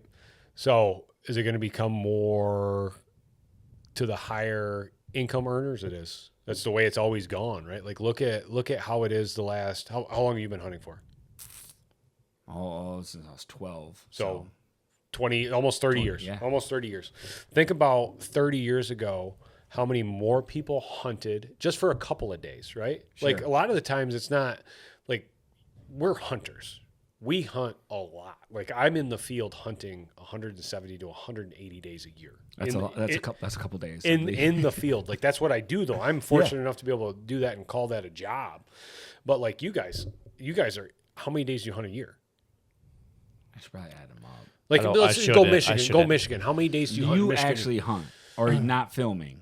Yeah, just hunting. You hunting. Like count an afternoon hunt, a morning hunt. Like I would say, again, blessed with my current situation, or like where it might, like it's still a job for me in some aspects. So, but when it's not working, I would say 40. 40 days. 40 days. That's a lot, right? Yeah, I'm on the higher end for sure. That's a lot. How many do you get to? That's gonna be just less in Michigan. Just in Michigan, I gotta say I'm in that with turkey hunting and deer hunting, whitetailing, and this is just whitetail. You gotta be pushing same as 40 to 60. Yeah. So now that's just hunting. Yeah. How many days in the field working Double to get that. ready for hunting? It'd be trail cameras, food plots, blind prep, trimming. Far more. Yeah, just not answers, just a lot more. Far more. Just a lot. I mean, I've started to, like, I've actually kind of switched in my journey. Like, I used to love hunting, and then I, like, switched Love to prep. Mm-hmm. And as I'm aging till 40 tomorrow, I turn 40 tomorrow. Like, you're going to hunt less. No, like, I actually, like, I don't like the work as much as I used to. I love the habitat stuff. I love seeing the one side. Yeah, now I'm going back to where it's just like, I'd really like to show up. I just like to just show up and just sit here and like just be with the creator and just chill. It's just that stuff is just getting a little too much for me. So let's not worry about the price right now. Oh yeah. Let's just go time aspect of it, of how much time you get to spend.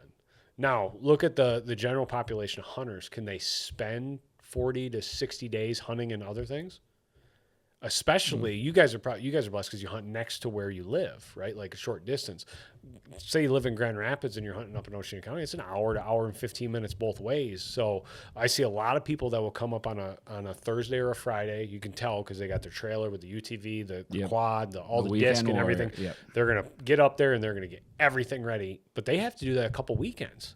So now they've burned 6-9 days in prep just doing that. So they're taking a day off work. They have something that allows them to take off a Friday to come and do it. They have a wife that's allowing kids that don't have a sporting event or anything. That's 3 weekends to get here before season. That same person maybe will take 1 week off during season, a full week. So he can take 1 full week. Other than that, he's straight weekends back and forth. So for him, maybe hunting 10 days, 12 days for the season for all that work is realistic. Mm-hmm. What that does is it takes that time. It's all time and money, right? Mm-hmm. Like, is it easy and is it affordable? At some point in time, a lot of those guys' wives go, listen, you can't be gone this weekend. The kids got soccer on Saturday and we got to go to Jenny's house on Saturday night, and Sunday we got this. And guys like, okay, I won't do it this weekend, but I'm going to do it next weekend. And all of a sudden 3 trips up north turns into 2 trips, and 2 trips turns into 1 trip, and 1 trip turns into I'm just going to go hunt the fall. And then all of a sudden the lease is too expensive and that guy's out. Right. So when I look at, and this is we're going to have to circle back to the big question again. But when I look at what states do when they make regulation changes, what are we making it for? Everything that you'll hear me say, I want to bring more hunters to the field, and I want to make it easier for hunters to get to the field. I want to make them more successful, and I want to try to cheapen it as much as I can. Why? Why those 4 things? Because if we don't have hunters 10 years from now or 20 years from now, our hunting rights are going to be put right in here, right? Because if people in Lansing and Michigan get to make all the decisions without hunter input, and if they're less hunter making a noise, we're not going to get as much, right? Things are going to change. Like, you can look at liberal or left-leaning states on how they manage. Their hunters don't have as many rights, right? And like, I look at us, we're not red, we're not blue, we're right in the middle. We vote different every single time that there's an election. We vote different. So we're still fortunate that we haven't swayed one way or the other. Missouri, our core right. Look at Colorado right now. They're going through the ringer. But look at Colorado. Oregon. Yeah. They just they banned like hunting, didn't they? What are the 2 things that Oregon and Colorado have in common? Very liberal. Very liberal, right? Yeah. Very liberal, and the amount of hunters has gone down. The amount of people that know anything about hunting has gone down, right? Like our number one thing as hunters has to be to keep hunters in there so we have other voices. Best estimate right now, there's roughly 12 million hunters in the U.S. And how that data comes, it's from hunting license sales, but you can't just go 50 states. There's however many licenses, right? Because I hunt multiple states. You guys hunt multiple states. This may surprise you or not. All states don't talk with each other on sharing data. So that's why I can say roughly 12 million, maybe 13 and a half, maybe 11, right? Somewhere in the middle, because some states don't, and it may be counting people twice that go interstate. And if you think in the West, it's super easy for somebody in Wyoming to hunt Colorado, Kansas, right? They can drive to all those. Like us, we can drive to Indiana or Ohio. Super easy to drive. They can hunt multiple states too. Anyway, 12 million hunters. That number's gone down every single year. Never gone up, right? Hunters in Michigan used to be 1 million. Like when I was in school, it used to be 1 million. What is it now? 600 and some thousand, 620. I think it dipped to a low of 580 and it's gone up there. But if you look over the last, it's been steady decline. Steady decline. Yeah. I don't think any changes that happened in Michigan it's going to be a steady decline every single year that we go. Why? It's more expensive. Access is tough, not only on lease and public. What do you got? You got a number over there? 600,000. 600,000 is what we had last year as far as hunters. 600,000 as far as hunters. If you look 10 years from now, 2036, how many hunters do we have? 500,000? See what last year's was. Do we lose 100,000 over a 10-year period? It says that statewide hunter turnout has declined roughly by 200,000 over the past 2 decades. So 20 years, 200. Dropping from You're it a was math guy. 800 in the early 2000s. So what is that percentage per year? You're not asking me to do that, are you? It's rough. It's rough. Well, here it tells me. Okay. While northern Michigan has experienced a 30% drop in active hunters over the last 30 years. 30% in 30 years. So, like, what? I mean, 10% a year. 10% a year. Well, no, that's not right. Well, 10% a decade. 1% a year. I'm just nodding. Yeah, It's the right thing. Made to me do. feel really good though. That's spot on. I'm just guessing. I'm searching how many hunters were last. So last year, so we went up. Yeah, there was did go up. if you look at the trend, I want to say I looked at this. COVID was high. COVID was Nothing high. else to do, right? And then I think 2022 it dipped. Like there was less than 600,000. It was like 580, and then it kind of went back up since. If I looked at it right for the state of Michigan. Well, I mean, it's just like any economic. Yeah, as soon when the economy's doing well. It doesn't matter. It might go up and down like this, but it's going to trend. It's still just trending. Like your stock market. It's still it's trending gonna down. go up. So anyway, We lose on Michigan has been losing roughly 5 to 7% of its hunters every 5 years. Okay, that was percent a year. Yeah, Percent a year. 10%. Yeah. So 10 years from now, it'll be another 10%, 500 or 50,000 people gone, right? Yeah. So it'll be at 550. Like you can do the math. That's where I'm like, everything I try to teach or talk about is how do we get hunters, right? It doesn't have to be guys in their 30s or 40s. How do we get women? How do we get kids? How do we make it easier and more attractive for people to go hunting, right? If it's a weekend warrior, if it's a guy that only comes and hunts November 15th, 16th, and 17th, maybe it's a guy that only comes and hunts the 15th and 16th when it's on a weekend year. He doesn't hunt every year. He just comes there one every 3 years, right? You still want that guy coming to the field. So how do we make it that it's easier for them, more attractive to keep them in the sport? Like that's how I look at everything. Now you go back to your main question. What does it look like in the future? Well, the state of Michigan lost 10% of their agricultural fields over the last decade. 100,000 acres, I believe, is what the state of Michigan lost, right? Where do most people hunt? Ag fields, right? Ag and timber.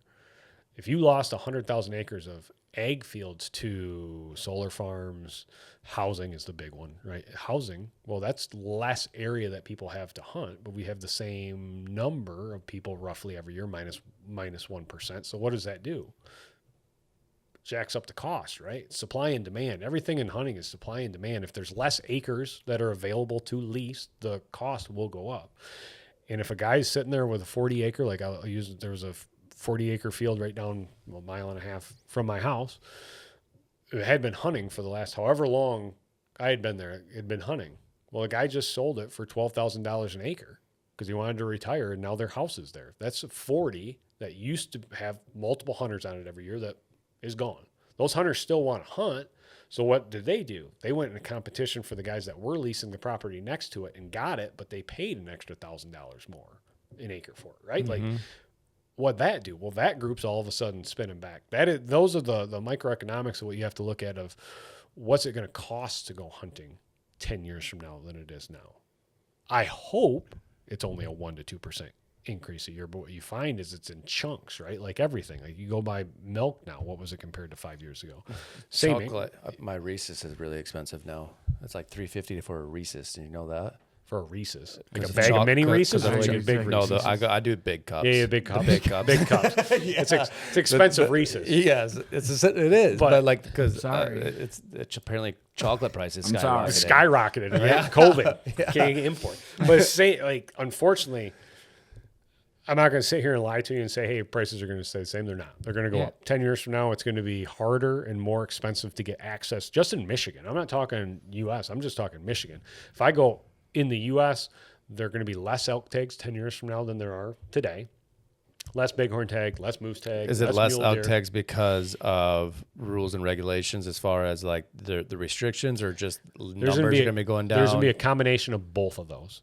Rules and regulations, but really what those affect everything. So use a state like Colorado, public land and state land.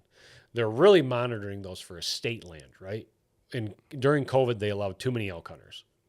Well, one, they had a massive influx of people with time and to go elk hunting. So the elk harvest in 2021 was through the roof, right? They shot too many elk. Well, now they're trying to adjust, right? Like just like any state, and I'm not faulting anybody. They had to adjust. Anybody know that COVID was coming and that there was all of a sudden going to be thousands more elk hunters into Colorado and they were going to shoot a record number of elk? Nobody knew that. So what do they have to do? They have to adjust. We're business owners, right? We do that all the time. Like I can't predict. I just adjust to what happens. And sometimes I get lucky and sometimes I don't. So they adjusted. Now they're less elk hunters. Now it's going to be super tough to get them to adjust it back up. But what the real driver is, there's going to be less private land to be able to hunt. When private land goes down, it puts more pressure on public land. But as soon as one ranch goes and they don't allow hunting, or it switches and they put up houses, that's what's happened. If you drive north of Denver runs for 2 hours north now. You just see houses. 15 years ago, that used to be huntable ground. Now it's gone. Mule deer are gone, antelope are gone. And if you go south, the elk are gone down there because they're houses. So what that does is it just limits the total number of acres to hunt and total number of elk to hunt. Like that's the thing. We're blessed because we have whitetail. Whitetail will live right next to your pool. Like you probably have a deer out there right now. Same thing on my house. And elk will do that somewhat. Antelope won't do that. Mule deer struggle with it, which is why you see mule deer numbers crashing, right? So now all of a sudden, if mule deer have to compete with whitetail in some spot, mule deer lose every single time. I'm saying whitetail will actually run off mule deer. Like whitetail 100% run off mule deer. Mule deer, big in stature, blocky antlers, can't compete for anything.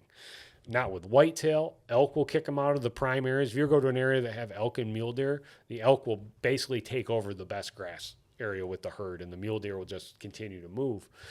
So they don't adjust well. So that's why mule deer numbers are going through. So unless we can stop houses going in, changing ag practices, like total number of species animals that we can hunt a year can continue to go down.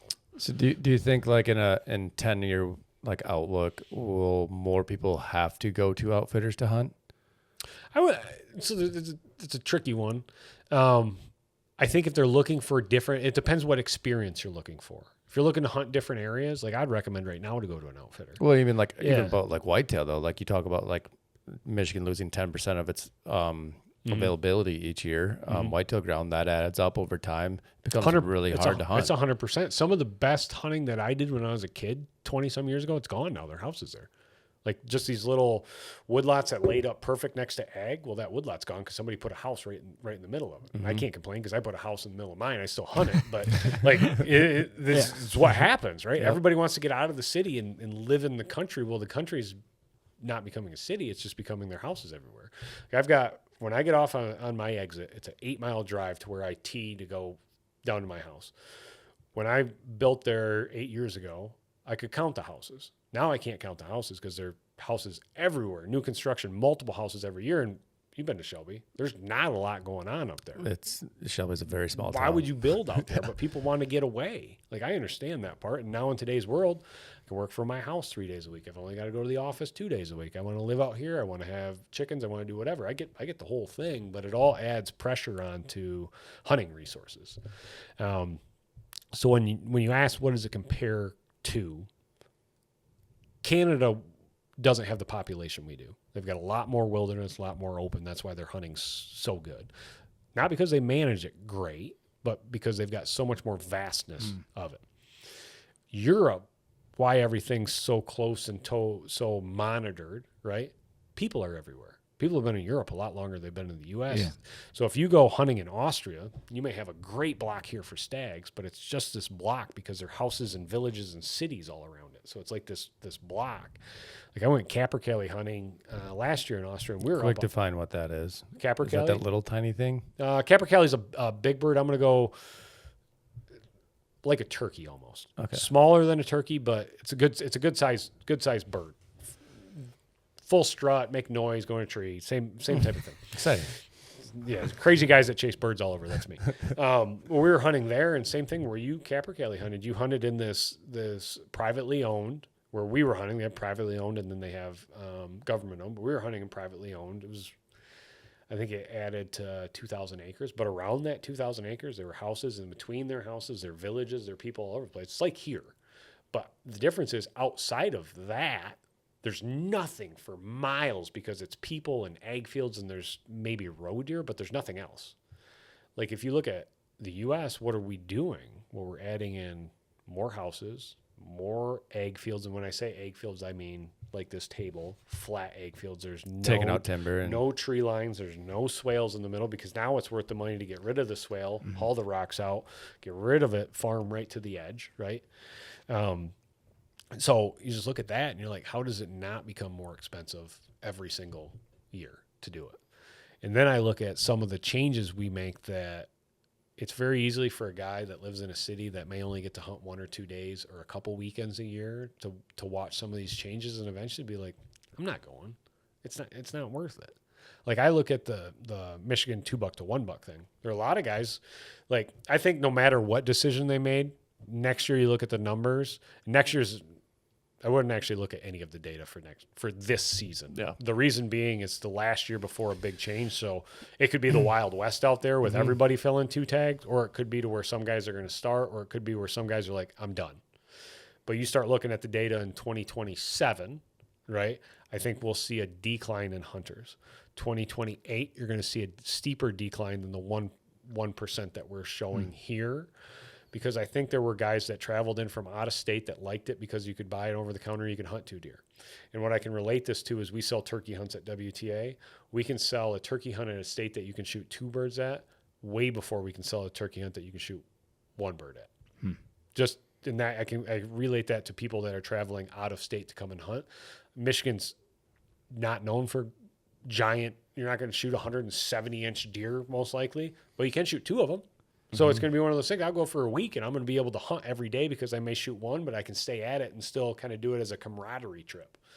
Now when it switches to 1, I think there'll be this weird in between to where we have a couple years before you get to 140, 150-inch deer to where guys will travel to go and do that.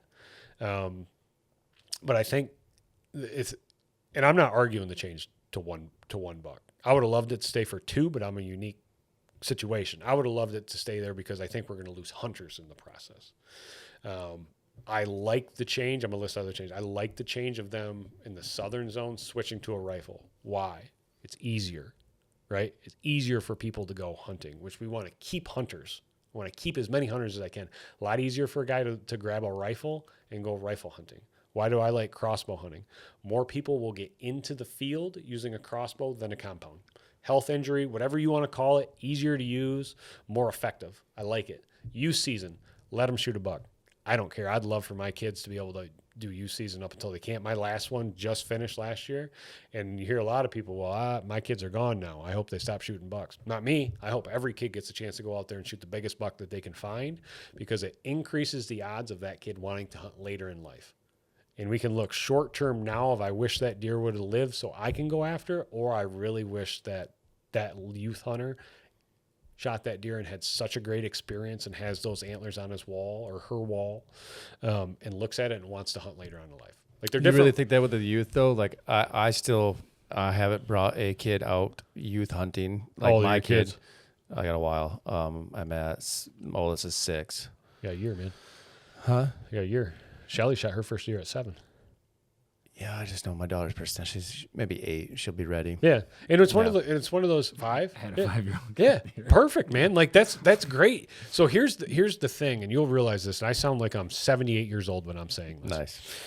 Time goes by in a blink of an eye, and kids today, when you grew up, what were your choices to do when you were 12? Go play in the mud, eat dirt, or hunt. He had the hoop with a stick. Yeah, That's how Yeah. it was. yeah. Just like what were your choices? You didn't have many, right? Like No. video games. I did Like, not have video games. Yeah. So your choices, you went outside. Yes. You learned to love it. Today, youth sports, video games, after school activities. I can list all the things that are going to pull your kids away. Mm-hmm. Give them that outdoor experience. And when I say give them that outdoor experience, don't take them and make them sit in a tree stand for 3 straight days. Mm-hmm. Take them and go to a stand and sit for an hour, 45 minutes. Give them an iPad. Let them have a snack. Make it the best experience that you can. If they say, I want to go, remember, this isn't your hunt. This is their hunt. And don't take them, like I tell everybody, if you're going to bring a kid, dude, don't bring them on the bad day. Bring them on the best day, right? You want them to be successful. You know, like there's one of Kevin's my buddies, and Shelby, he would not let his son shoot a big deer this year.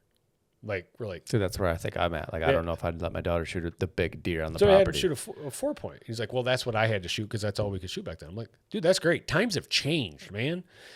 I want my kids or any kid to go out there and shoot the biggest deer that they can find. I want them to get hooked. I don't want them to have that. You don't think passion they'll have into that reverse effect of like, that was easy? And I think most people that do something that's easy to them don't get as hooked to it. I watched my daughter go out and play basketball the first time. And we practiced a little bit at the house, but her first game, I think she scored 20 or something. She did not come to me and say, man, that was easy. I'm done. I don't want to do that anymore. She came to me and goes, I'm good. I'm pretty good. I want to do this as much as I can. And now we are in the gym playing basketball a lot, right? So like there's an argument about everything. I'm a believer in having seen it with hundreds of kids of getting them in the field young, letting them have the experience and going after a big deer. Like when you were a kid, when you came back to camp and you shot let's say I'm saying Michigan 8-point. I gotta stop saying this, but Michigan 8-point, 2.5-year-old 8-point. And if you year and a half.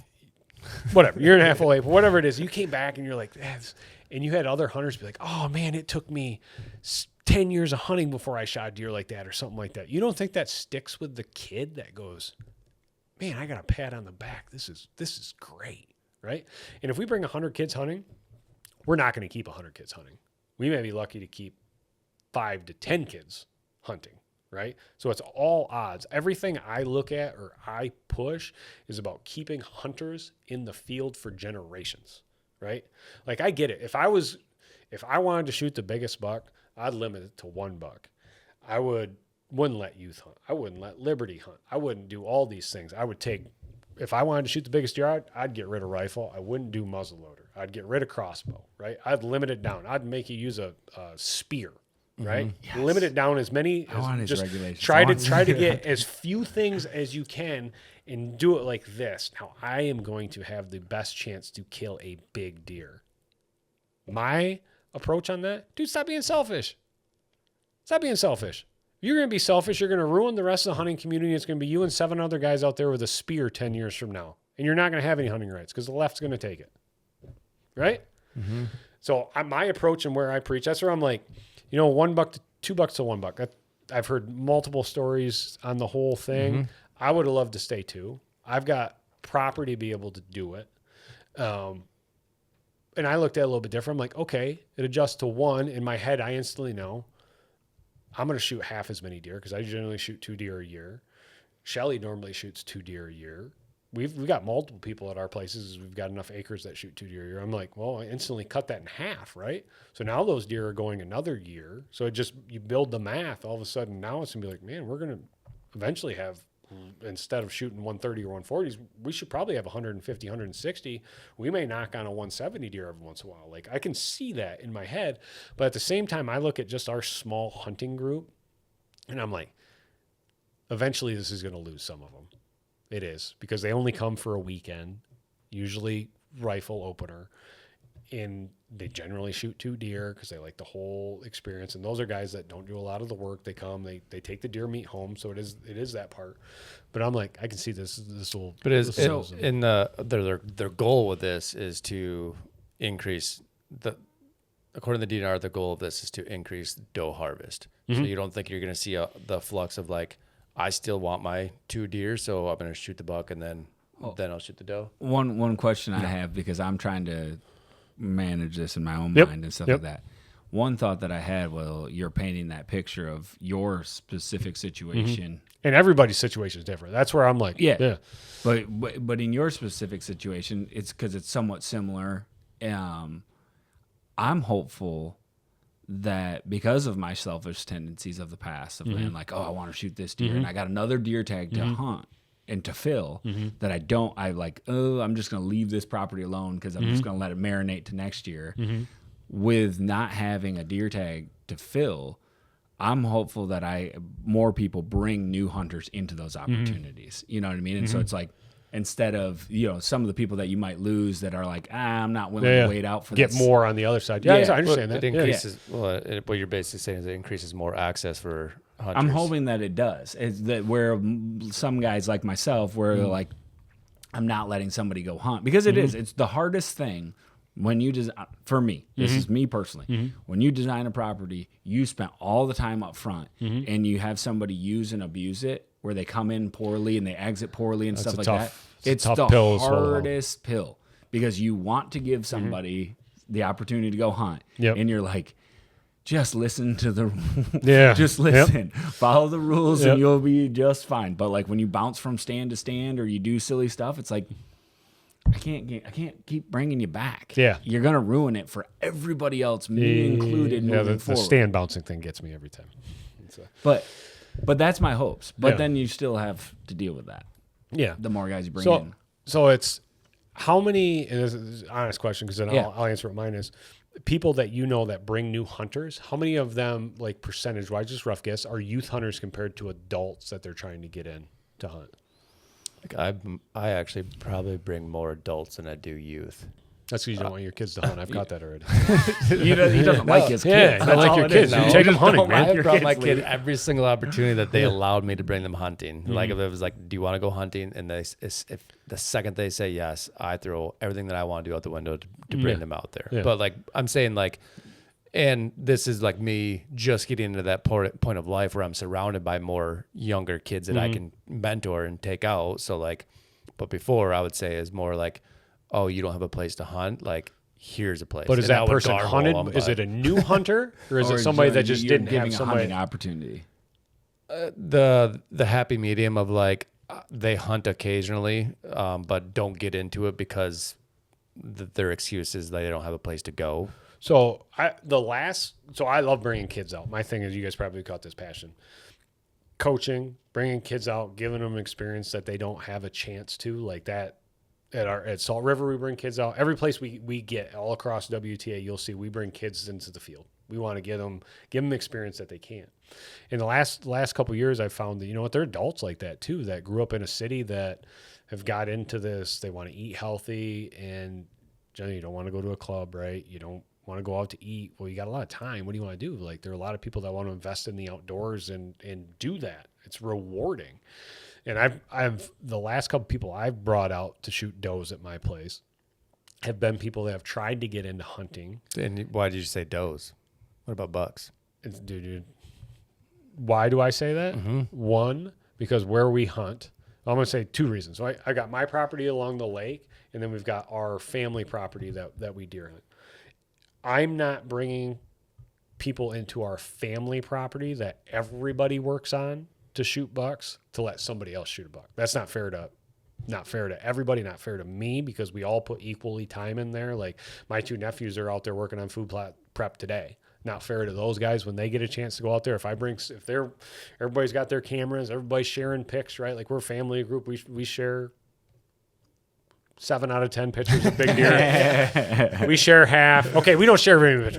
No, like everybody, you may get a deer and you may catch that's a little regular, and you're like, I'm not sending that picture because they may catch it's a little regular too. But everybody knows generally the deer that are. It's not fair to those guys if I bring somebody off the street out there for one day to shoot one of the bucks that they've watched for 2 or 3 years. That's mine, because that's true. Now the spot by my house, I'm gonna be blatantly honest with you. I've got big deer there, and I would love for my daughter to be able to shoot every single one of those big deer at my house. I would.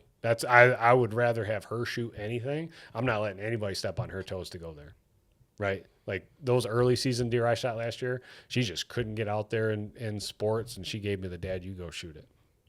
Okay, kiddo. Thank you. Finally, I've been waiting. I'm gonna go out there. It'll pain me, but I'll do it. I'm gonna go do it. But then, like, she only had 3 days that she could hunt with her sports schedule last year, and we hunted all 3. She had a game on a Friday night. We woke up early on Saturday. We came back. She took a nap. She hunted hard the 3 days that she could. She shot a really good deer at my house, and I'm like, I'm gonna keep that because it's going to increase her odds on her short schedule while she's in high school playing sports that are nonstop. It's not like when I was in school. Like I just took we didn't even have school on the 15th. Well, sports had like seasons back then. Yeah, it's through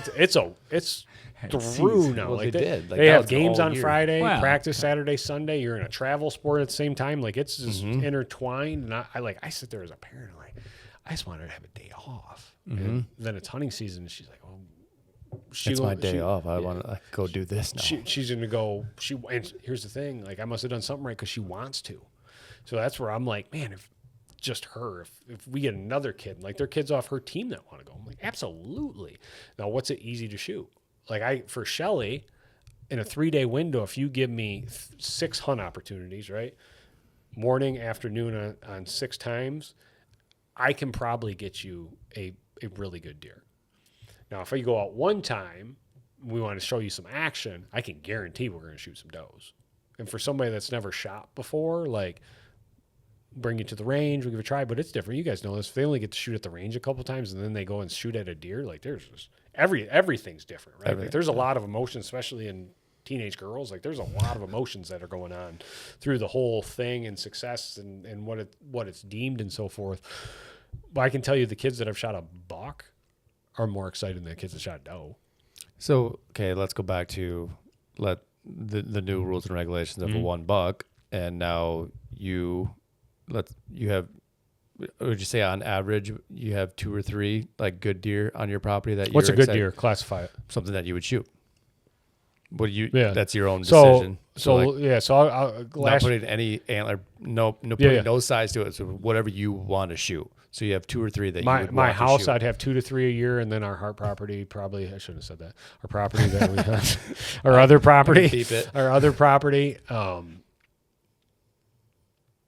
to 6 a year. Okay, so now everybody's restricted to 1 buck, and now everybody's got their 1 buck because they're not being as picky potentially of like I'm not going to shoot that one because so and so is bigger, or they just focus on that one and get that one, and then they're done. Now you don't have that like inclination that you're going to be like, well, everyone's got their bucks. I have 2 bucks here that at my house that I don't plan on shooting. I'll let this person come shoot a buck. So our heart property, I still wouldn't, right? Because it's a family group, so I'm not going to bring anybody out there because it's just not me. If it was me, I look at it a little bit different, but because there's so many people invested in that, I'm not bringing anybody out there to mess with that because then all of a sudden it creates family issues, right? Like there may be there's 6, 8 people out there that are hunting. All 6 or 8 people are looking at it a little bit different. I'm not bringing somebody. Now, nobody has any trouble if we go out there and shoot does, right? My house, I look at it. When I have a couple of Shelly's friends or somebody off the basketball team, I'd let them shoot a deer out there in a heartbeat. And I'd let them sit out there for a buck. Now, will they be able to hunt that time? Because even though I'm not shooting as many deer, I can't guarantee in the one sit they're going to see a buck. Right. But you said most likely they're going to, if they shoot a buck, they're going to be more excited. Yeah, 100%. Yeah, 100%. Yep. So I look at it still as like, if we're, because right now what I think is happening is like people that are getting new people into the sport and the outdoor industry is that they're bringing them out and they are doing that little doe harvest, like excited like day, like, yeah, you can go out and shoot these does, and they're like, oh cool, I shot a bunch of does, and then like the people are just like, cool, I got meat in the freezer, this is great, but like they didn't experience that walk up, here's the antlers, here is your trophy. And doe's still exciting. Like that's what you got. You got to sell everything in the field, even a sit where you don't see anything. Which they're exciting, but to a certain level, there is way more excitement in harvesting a buck. 100%. Every time. That's why you should let kids shoot bucks. I'm not arguing that out. I'm saying I think the one buck will bring more people instead of coming to my property and shooting all these does. Like, there's a buck. Yeah, you can shoot that. Like, yeah, that's. I mean, it had a weird experience for me this year. So I'm just gonna air it out there. Brought in a gentleman, first time deer hunter. We jump in. We're gonna doe hunt. Do you know him beforehand? Yeah. Okay. Know him, but we've gotten to know each other over the last couple years. Yep. But it's his first time deer hunting. Doe walks out, shoots it. Everything's great. 9-point that I know very well. Oh. That opening day was bedded at 15 yards in front of me the whole time. Walks down the river. No go. Yep. Like he's like, I can't shoot it. I'm like, nope. No, you can't shoot it. No, absolutely not. It's at 12 yards. It's like, it is a gorgeous deer. It is going to be a really good deer. And I said no. And I've since... It's got weird. Like, he's cool. Like, he was totally fine. But, like, at the same time, like, man, I would love to live in a world where I was like, send it. Mm-hmm. Like, I really would. Like, and so that's what I want. But no, realistic. That's great. How much work have you done in for that deer to make it one more year? You already passed on him once. Yeah. That's separate. Let's put that in a different bucket. How much work have you done to put into that deer to get him to be a older and bigger deer?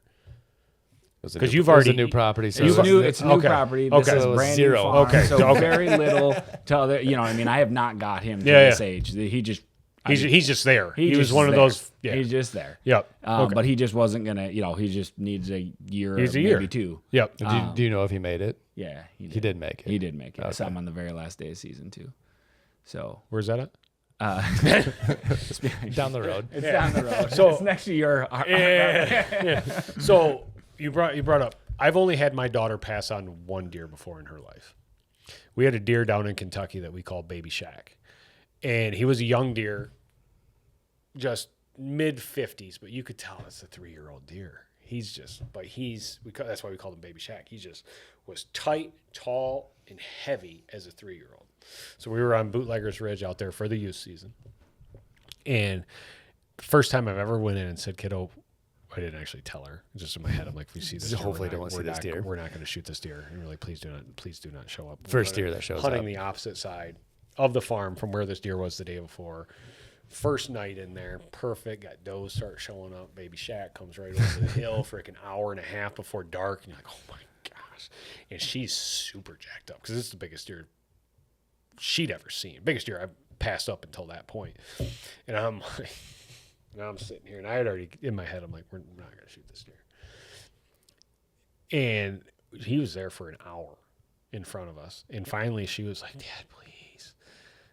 And I'm sitting there, I'm like, I'm finally sitting there. I'm like, what am I doing? What am I doing as a dad? Like I came in there with a business hat on of this deer is going to be a 180-inch deer, possibly 200. He's going to be worth this much. He's going to be worth this much. We're going to get him on TV. We're going to air this thing. Like, this is great. And I sat there and I'm finally like, what am I doing? Like that, I failed. I'm like, we're going to shoot this deer, kiddo. And she's like, ah. I get the stand all set up and he freaking turned and walked straight away, never to be seen by us again.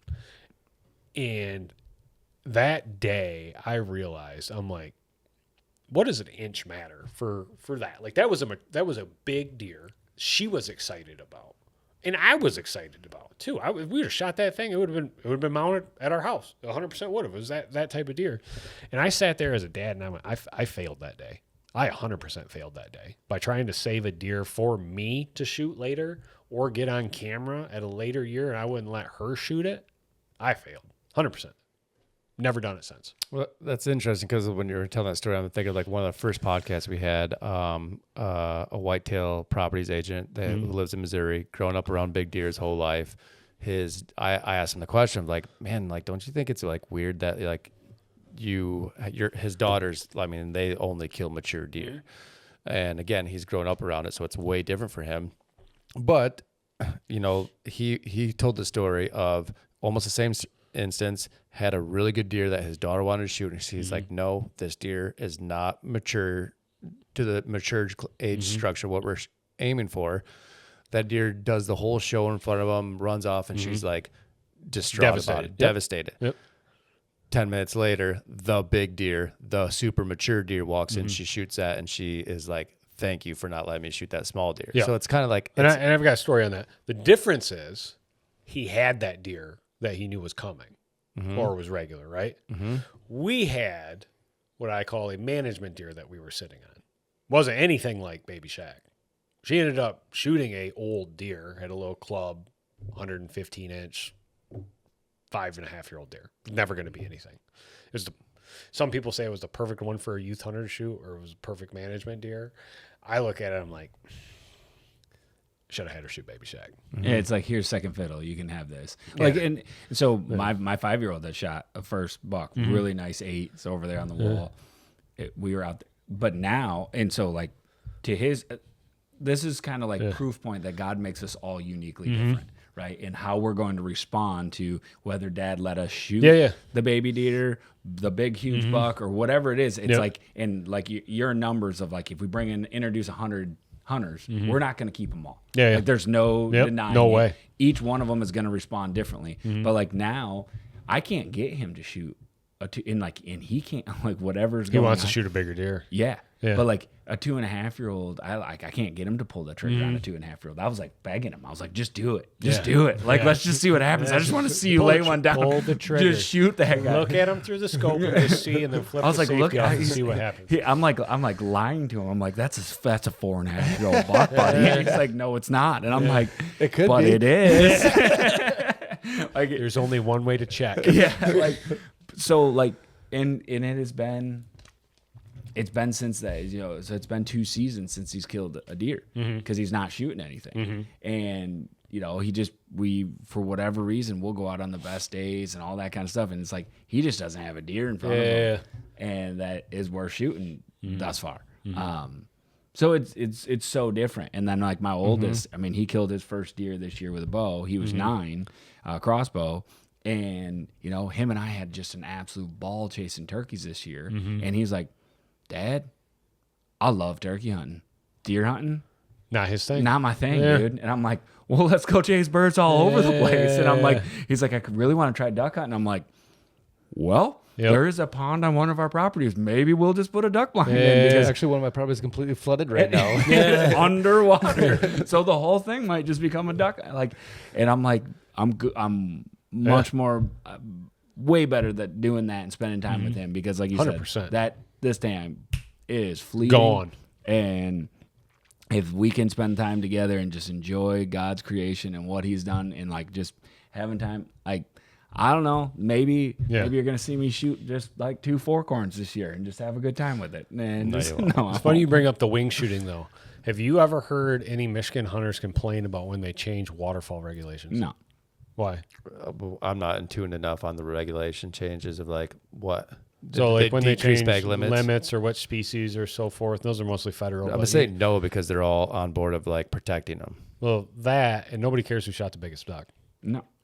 Well, that's been my argument that everybody talks about the antlers thing, and then they give us a whole bunch of gripe about how we manage species. No one cares because no other species has an antler on its head, and it changes the dynamic of you going after this critter because it has an antler on its head. Like look at the reindeer, you know, look at the caribou. This is a whole different game here in different species because we both have antlers. And so how it go about managing this thing is a totally different thing because antlers. Nobody cares on turkeys either. They have fall regulations for turkeys to where you can shoot. Sometimes you can shoot unlimited. Sometimes you shoot one. Like nobody talks about it. And that's the thing with me. I always like reflect on like I love turkey hunting so much because I'm not out there chasing antlers. I'm all there for literally the experience itself. If it doesn't gobble, doesn't strut, doesn't do what I want, I won't shoot it. So it's 100% the experience part about it. I don't care I'll spur check it once in a while as it's coming in and strutting in, but like I don't care about the beard. Like if it gives me what I want, I'm happy, I'm excited, I'll shoot it. And what's the difference between a 10.5-inch beard and an 8.5-inch beard? Nobody cares. Oh, the people in the South care. I mean, but like that's what, like that's the thing about compared to antlers though. That's why waterfall is the fastest growing hunting sport that there is. I did not know this. And there's lots of reasons why and why it's so popular. Is one, you can hunt in groups, right? You can go with 4 or 5 guys. You can talk in between to where if you're deer hunting, you may sit in the same blanket.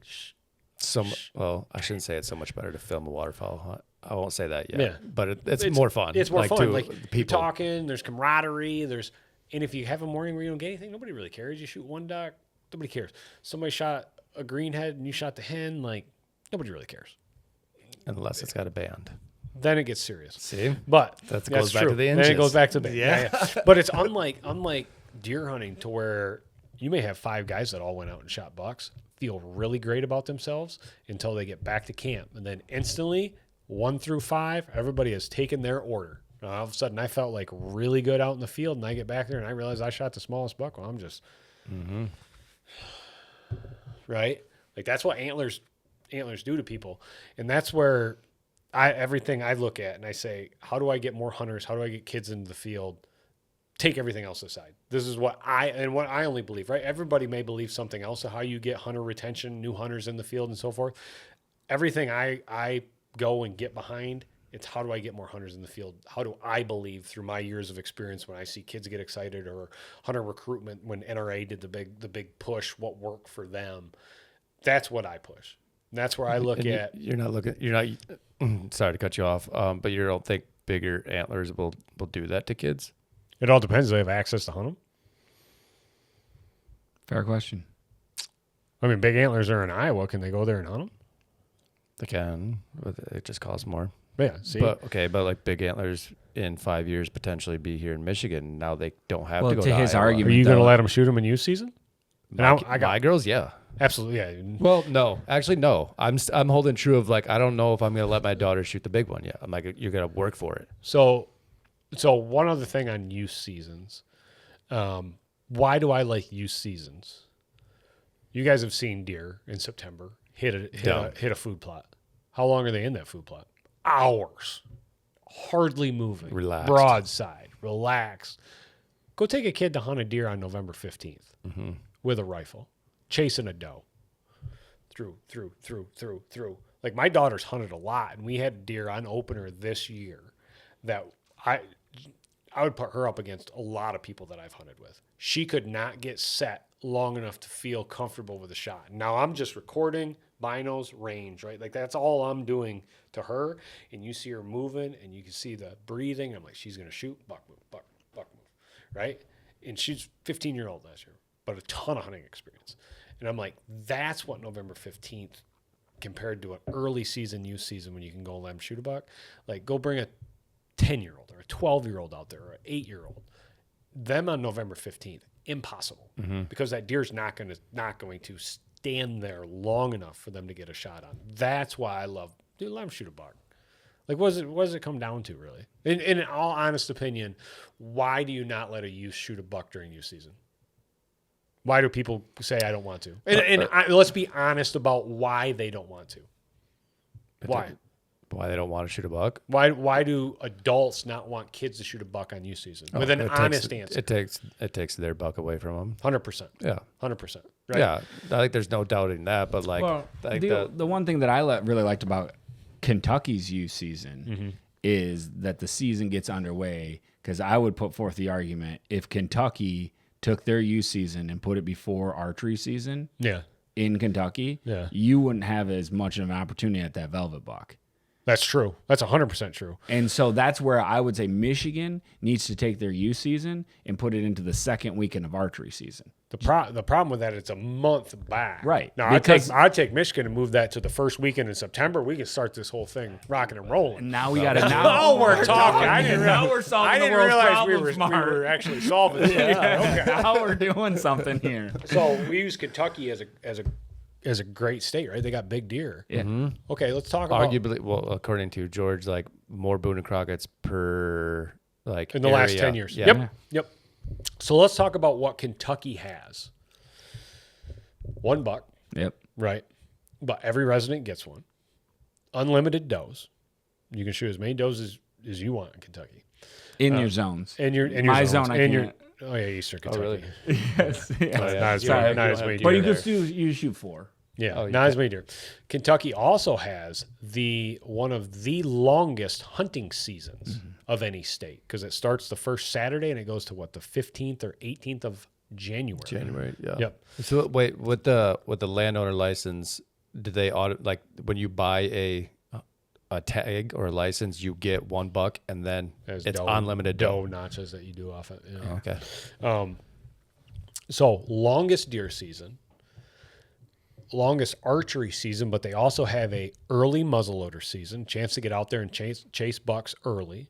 They have a youth season that falls in September, same time frame that we are here, but it is after everybody gets a chance to go out and archery hunt, which a lot of people in Kentucky finish during archery season because those bucks are patternable. But at the same token, old bucks generally are not in those bachelor groups. They're with a buck or two by themselves. Now we do get after some of those, but generally a lot of deer still make it through.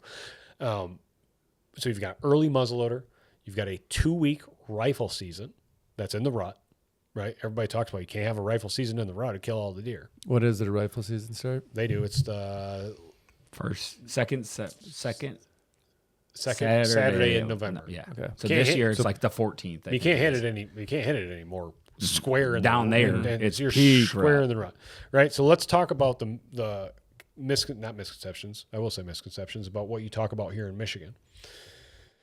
You can't put a rifle season in the rut. You kill all the deer.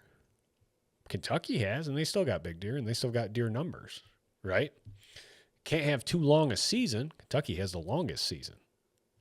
Can't have an early use season where they get to use a rifle. Can't have an early muzzleloader season and a late muzzleloader season. You can't do all this. You'll kill all the bucks. Kentucky does. Can't bait. How rude of you to use bait. Kentucky, bait everywhere, right? Literally, it's everywhere. Literally everywhere. Some Not of as bad as Michigan, but it's literally everywhere. Yeah. Right?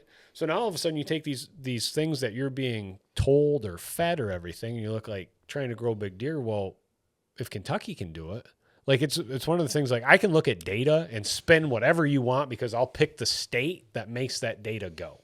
Okay. I can pick a state that sows. Name a state that's $2.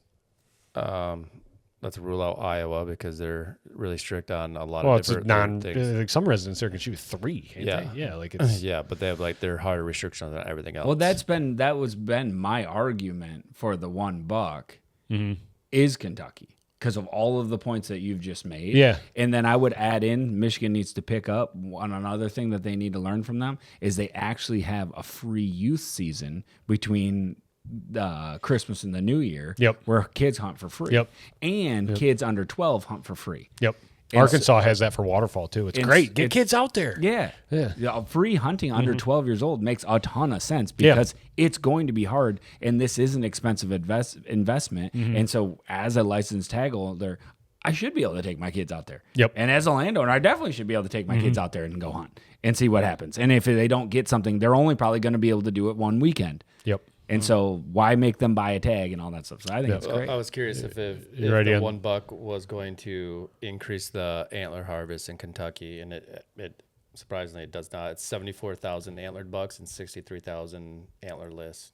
You still shoot Statewide. less does. Still But shoot- Kentucky as a general has it more built in. And I think this is part of the reason why the season's so long. Like shoot a doe on the first Saturday in September, your season, or shoot a buck that first Saturday. Dude, your season is September, October, November, December into January. You're going to shoot a doe at some other point in time. Just because, right? Now here it's a little bit different. If you don't shoot something, one, the deer aren't as patternable in October 1st to be able to go and do it.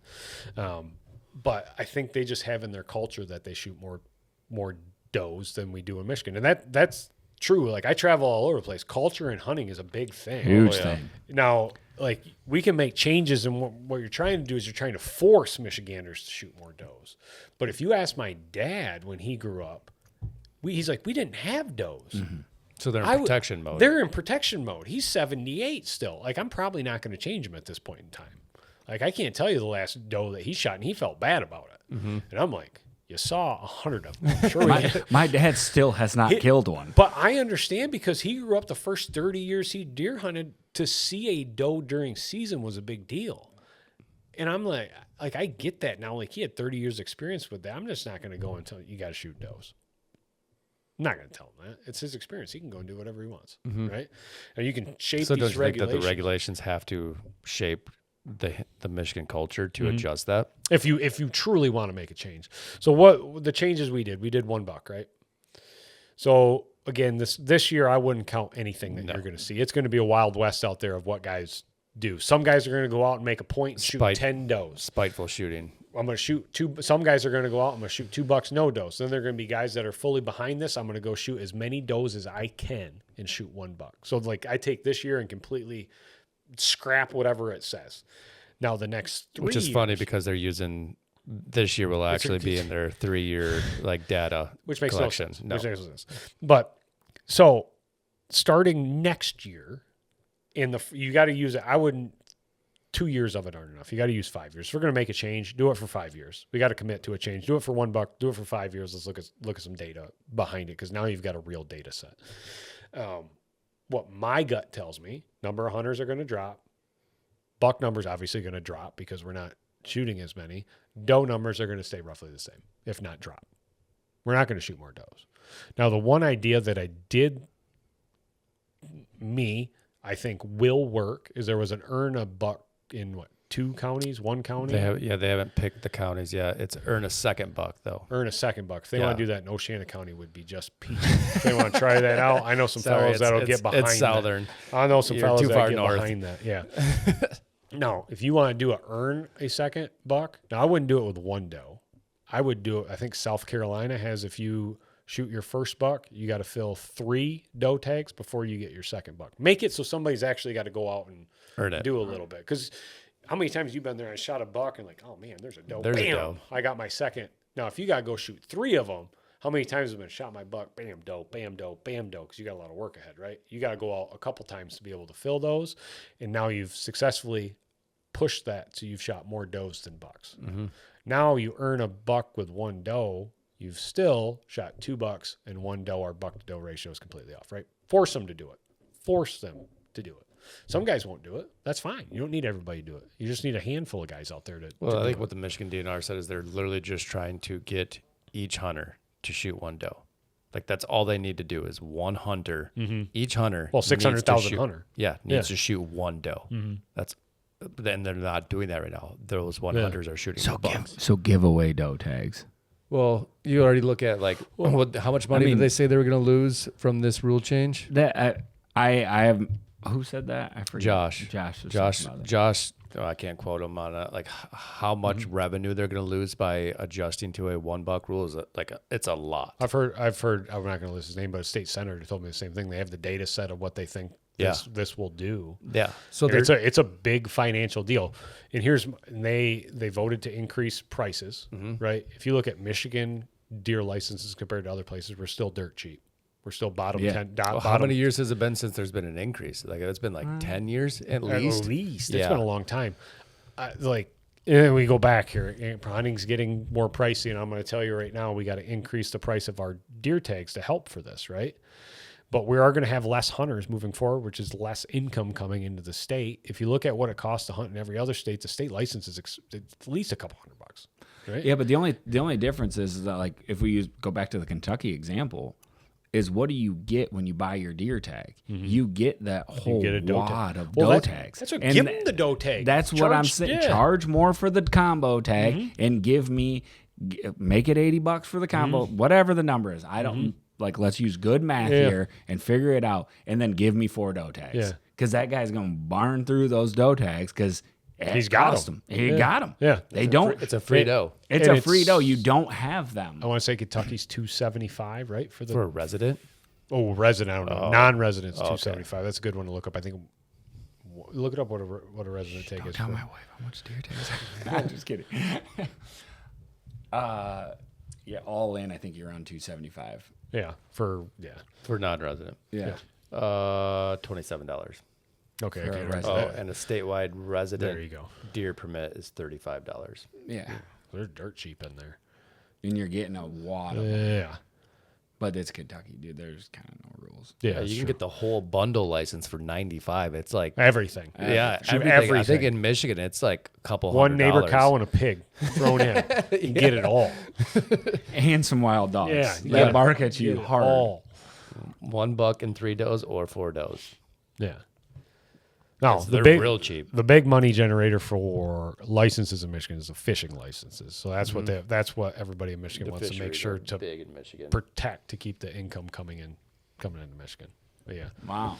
We've covered a lot. I appreciate your wisdom on looking at this through a different lens of really just, and everybody has said, the DNR, everybody, has the same goal of increasing, but I don't know if I've really seen, I'm going to steal what's his name, holistic approach, kind of look at this of your time spent as getting kids involved and getting people involved and, running that many outfitters and all the stuff that you do. It's like what really hooks people, what really gets them excited, is just having a good time. Yep. 100%. It's having a good time and a good experience. And man, I want to go do that again. Right. Yeah. Like that's Well, the thing. this last question: have you seen an uptick in people going to outfitters over the years? Yep. Or is it less? No, it's up. It's more. It's up. We've grown like crazy. I think we probably do the best job out of anybody. They'll self plug there, but I mean we do a really good job. We book a lot of kids in with parents, and I'm not going to say father son anymore because it's mom daughter. It's you name it. We book a lot of kids in. There are a lot of states that have like New Mexico does a great job for kids because they have a kids only pool. Give the kids a chance, man. Like that's all you want. So you get kids drawing sheep tags. You get kids drawing like My Kevin. nephew killed a great bull last year. On New Mexico great. muzzleloader. Yeah, Yeah, they give them a early season. Let them get there. Kevin's daughter Jana killed a great mule deer out there. Same thing in that kids pool. Like give them a chance. There's states that do a lot of that. I can say I've seen an increase in outfitter hunts because time is less. Well, do you think that's what I was kind of getting to? Do you think like this whole like if you go on forums or on Facebook or anything on American now, the reason Michigan hunters numbers are declining is because of the experience sucks. Do you think it's the experience sucks, or do you think just the evolution of people are like have less time? If you look at the data, hunters are dropping at the same rate out of every state. What would you guys consider the best state? Not using Alaska because they got crazy species, but use like Michigan, Wisconsin, Iowa. Look at all the states, right? Their numbers are all dropping at the same rate. Another state that you can shoot multiple bucks is Texas. No, it's different because their terrain's different. Way right? different, and it's 90% high fence. No, I wouldn't say 90%. We're pushing 70. I've never shot a high fence deer down there. But like my last several trips to Texas, like when you're driving down the road, majority like you're seeing Gemsbach running by and they're down the road, and you're like, whoa, what's going on here? It depends on where you're at. I've hunted free range places out there, like some of the best whitetail hunting. I did a coastal whitetail hunt there. It's where they've got water bucks. Like it's right next to the King Ranch. It's just south of the King Ranch. There's all sorts of crazy stuff running out there. But it's free range whitetail, not a fence around and I mean miles and I mean counties. Mm-hmm. Once you tie into that King Ranch and the ranch that I hunted, it's 50,000 acres. Just the ranch I hunted, a free range. But it's the same. Why are they successful in being able to do that? They have a lot of hunters in Texas. I think do they have more hunters than us now? It's Texas, Pennsylvania, and us. Do you want to do number of hunters total or just deer total hunters? Number? Oh yeah, deer hunters. Break it apart.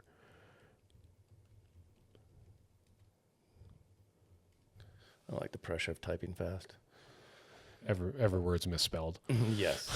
Texas has the highest number of deer hunters in the United States with approximately 763,000 active participants. No. Michigan's actually not that far off. Now, with that, a lot less land mass. Michigan has a lot less land mass. Texas does. Texas has more of a population, right? But it all comes down to how many people are pressuring those deer, right? So you can shoot 2 deer in Texas because the ranches that you hunt are so big. Mm-hmm. You're not hunting a 20 in Texas. If you hunt a 20 in Texas, you may not have a deer on you. The other one I touched on briefly was the rifle one, and it goes back to using rifles in southern Michigan. It was kind of a surprise. That was one like. So Where did that come from? I didn't go to any of the meetings, and I was trying to find what was happening after the meeting. And there was I can't remember the guy's video. He did it, and he went through the things. And he's like, I think this is what it was. And at the end, and you can use a rifle south. And I'm like, where did that come from? Yeah, that was on no one's radar. I'm a believer that it should have happened years ago, but I was surprised that they put it in there. One, I think there was a lot of pressure because rifle hunters kill more deer than other ones. I think the accident part somebody brought up, I don't believe in any of that. Why? Because Texas has a lot more people. You can use rifles in California, a lot more people. You can use around Cleveland, or not Cleveland, like in Kentucky, you can use those around Lawrenceburg and places like that. Lexington, like they use them around densely populated areas. Have you guys heard about a hunter hitting anybody? Well, I saw a funny stat. There was more. What was it? I'll come back to this. I don't remember what it was. Like, it comes to the point like hunters have to self-regulate, right? Mm-hmm. Like you have to. If you use a rifle, it's the same thing as if you carry every day. You have to be responsible to carry every day. Now, is everybody responsible? They're not. Yep. In rifle hunting, you give them a chance, and if they lose that chance, then they're done, right? Like it's the same thing as if I conceal carry every day and I lose that, I'm done. I had that right to do it. I'm not. I think that change from using rifles south in Michigan get more does killed than any of the other changes. Of does killed, if that's what we're looking for, does killed. I think that changed. It's a lot easier to shoot a doe with a rifle at 350 yards or whatever. Yeah. Oh yeah, especially we would have laid like that exact story I told you about when the 9-point come walking down the river. We sat there and hemmed and hawed because we got a 350 Legend and it's his first time shooting, and we sat there and hemmed and hawed at shooting this thing perfectly broadside, just feeding at 120 yards. If he had 6.5 Creedmoor in it, done. That deer would have dropped. It would have hit the deck right away. Wouldn't have even been a question. Especially does in some of the properties after the first 2 days of rifle season. You want to see a deer get smart. That 16-year-old doe you got out there, she is smart. Well, I think that's the reason they were talking about pushing the gun season out of the rut, is because if they're trying to harvest more does, that is the hardest time to kill a doe. Because they're, for one, hiding from all the bucks chasing them, and then they're naturally older age class, so they're hunkered down when they get more pressure. Yeah. So like that was the whole reason, which I'm on board with. That makes sense to me. As far as like, if you really want to shoot more does, then put a gun season where you can shoot more does. Yeah. I hope we shoot more does. I'm gonna be honest with you. I should shoot more does. Well, like that's when I should. We'll have a podcast coming up soon with a guest that I think that it's great, the initiative to harvest more does, but let's be honest, it's hard. It's hard to do it for one. What do you do? Well, especially if you've bow hunted all season, it's super for me. Like my time to be able to go out. If I go out bow hunting, I'm generally going out after a specific buck that I have a really good idea that is in the area to go and hunt.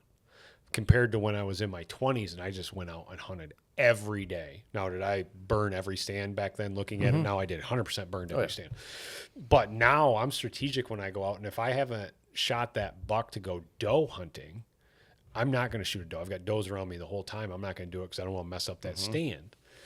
So by the time you bow hunt, you know how it is, waking up early, grinding out late nights and so forth. And then all of a sudden it comes November and you're like, man, do I got enough in the tank to go? Or December. Yeah, December. Do I got enough to go shoot a doe? And you sit there and you're like, oh, we got snow on the ground. I'm going to have to do this. And you're like, I'll do it tomorrow. And then all of a sudden tomorrow's season's over and you're like, I didn't miss it. I didn't miss anything by. So I mean that's kind of the argument of the one buck rule, though, is like you go out, you've gone to that stand, you've targeted that deer, that one hunt, and you're like, it's early in the year. Like I got a lot of time that I still enjoy hunting. I want to go out in the woods hunting. I'm going to go do that. I'm going to go out and shoot that doe this time. There's been I've thought a lot with the one buck change of what I'm going to do. Cause I generally am pretty lucky early, like in September, I'll get a pretty good deer, not very many years do I get a bigger deer that come later. There are some years. So I've thought to myself now with my travel schedule and how I do it, am I going to try to target that deer early in October like I have in the past? Or am I going to know there's just one deer and not put pressure on me to try to fill a tag early season? Like, what am I going to do? I'm not going to fill I feel like me partially knowing your personality is like, boom, here's the opportunity. I'm going to go get it done. I'm definitely going to go kill the deer. Yeah. But then what are you going to do? Like, so you still enjoy hunting. So like, you're not going to be sitting at your house, be like, oh, I shot my buck. I'm not going to go hunting. Yeah. If it depends if Shelly has a deer or not. See, that's where like kind of to like what we were saying is like, you're out of the equation now, and now you're going to make more efforts to bring others out and into the equation. Yeah. Because like I still enjoy hunting. Okay, cool. I don't want to actually go and shoot a doe, so I'm going to bring somebody else to go hunting, and they can do it. The one thing we've talked about a lot in our county is doing a doe contest of trying, because there are a lot of guys that are done with buck hunting that are good hunters. They'll go out and do it, but it's not. I'm gonna be honest, it's not that exciting to go and shoot a doe in November with a rifle. It's anticlimactic, right? It's going to happen. It's exciting when it happens, and then quickly down. It's like, okay, so now I got to work. We've tried to put how do we generate to get in our county more of getting like, man, can we get 100 guys in here? I think we can get 100 guys into a doe contest and try to do that type of thing to try to drive numbers. I know farmers in our areas that get depredation permits that shoot 150 does, just right in the head. They're shooting does right now. Because their farm can't sustain as many does that are there. I think we should do it. I think we should set up, find the right people. I know we're gonna. I'm on this. I know, but he has an idea that might have birthed a new idea. Okay. I think we should try to get 2 counties to do a doe competition, county versus county. I like that. Oh, limited teams. I like it. Yeah, and we'll do a county by county and see who can get this done. Biggest doe. Numbers. So biggest doe and numbers. Yeah. So I brought this down, right? Because you can shoot 10 does, right? So you break it apart into not anymore. It's 5 does. It's 5 does now. Well, it depends on where you are. There's a different. Each now there's different. Yeah. So maybe you just limit. It's 5 does. Each person, you got a team of 5 or 4 or whatever. Total number of does. We'll then say around us, if they're 5 guys and you give it, what is it, a day? Is it 2 days? Give it a weekend. Seems like the right deal. Starts on a Saturday morning. Got to have check-in at like 3 o'clock on a Sunday or whatever. Enough to do. I guarantee our team everybody shoots 5 does. So then how do you do it after that? Biggest doe out. And inside spread of the ears. No. Yes. I'm gonna put a plug into the state right now. The state, what they should do is they should get it going right now and put the counties that shoot the most amount of does per percentage of doe increase from year over year. They're the guys that get to do the earn the buck the following. That's 100% a great idea. That's what they should do. They earn the second buck. So the 3 that shoot percentage wise of an increase. You can't just say because you shot whatever. It's got to be a percentage increase. Or I know there's a What ton about of the counties that you can't harvest that many? Well, they don't does. get to shoot 2 bucks. They don't have any deer, dude. So they shouldn't be shooting 2 bucks. Earn a second one, or just say this list it. This county shot the most, so we're gonna have 250 more buck tags put in for.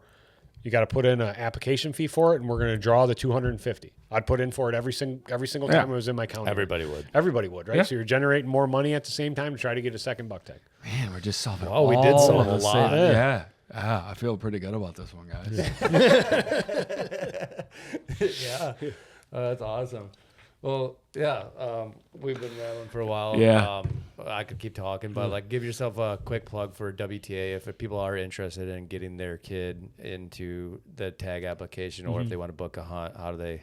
Look up worldwidetrophyadventures.com. We've got tag applications. Kids apply free if the adult applies. We've also got a sweepstakes that we just started a couple years ago.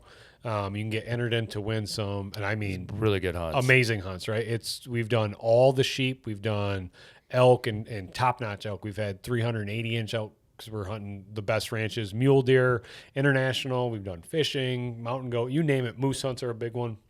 We've done them all. Unlike other sweepstakes, if you spend $100 in tickets, you've got that $100 to use for the next year on a future trip booking or your tag application service, right? So if you're, So in other words, because even when I worked for you, that would confuse me. So if you spend $100 to try to win a hunt, that money that $100 that you spent, you could actually say, "Hey, I have these. What you guys call them bonus bucks. Yep. I want to apply for this state next year. Yep. Can you goes handle to that for me?" our Yes. fees off it, not the state fees, but our fees off it. Yep. So if you knew you wanted to go in hunt Iowa, it's going to take you 4 or 5 years to draw that. I'm gonna have to $150 application plus plus what our fee is, and then you're going to go with an outfitter. So you know you're going to spend that money. You can put that money towards it and use it, right? and Or potentially win a free hunt. we've got guys that know that they're going to go on an elk hunt and spend 20 grand. They'll buy 10 grand of tickets just on every sweepstakes that we've got, max out all their chances, and we've had guys win off that. We've had guys come off that aren't using anything and win. We've had people win with one chance or max chance. It's literally everything. I've had great calls to where like people are crying on the other end because their mom's going through health battles, and I've had calls to where the guy's like, I shouldn't have put in this one because I'm 82 and I can't go. And I'm like, Alberta sheep, probably not the spot, man. We're going to have to figure this one out. But anywhere in between our sweepstakes program's great. And we just have a knowledgeable team of consultants that know it, especially on the tag side and international, like Tim on the Africa side, Matt in South America, because he worked there for a number of years. We just got a great team of people. Awesome. Yeah, you sign up yet? Yeah, I think. No, I need to. Yeah. It's just a matter of time. Mm-hmm. Your brother did. He's brother's super officially, excited. He's a WTA member. Yep. Well, cool. We appreciate you guys listening. If you hate us, love us, like, subscribe, follow along. Have more podcasts coming next week. I'll give us a teaser in the next week because we're actually on schedule right now. And we're scheduling stuff. We're having a conversation with the deer biologist from Indiana to look at because they were like Michigan. Yep. It's pretty close as far as like the hunter mentality and rule regulation changes. So we're gonna pick his brain on the changes that I got a couple questions if you guys ask this guy. Yes. One, what their youth season? I'm not familiar with Indiana's youth season. When do they do it? It's early. Do they allow them to hunt bucks? Yes. And they've never changed that. Never changed. Okay, I don't have any questions for you. Because that'd be the number one thing. The only reason I've cousins never go down bought there all land year. in Indiana is because the season mirrored Michigan. Yeah, it's close. It's like it's almost the exact same thing, and so it made it really hard. That's why I love Kentucky is because you just go a little bit further and you get the differences in the season. Well, you get to hunt a month longer before and way after. longer too, and you get a late muzzleloader season, so you feel like you got your Word. All right, I don't have any questions for him. Okay. All right. Thanks, Mark.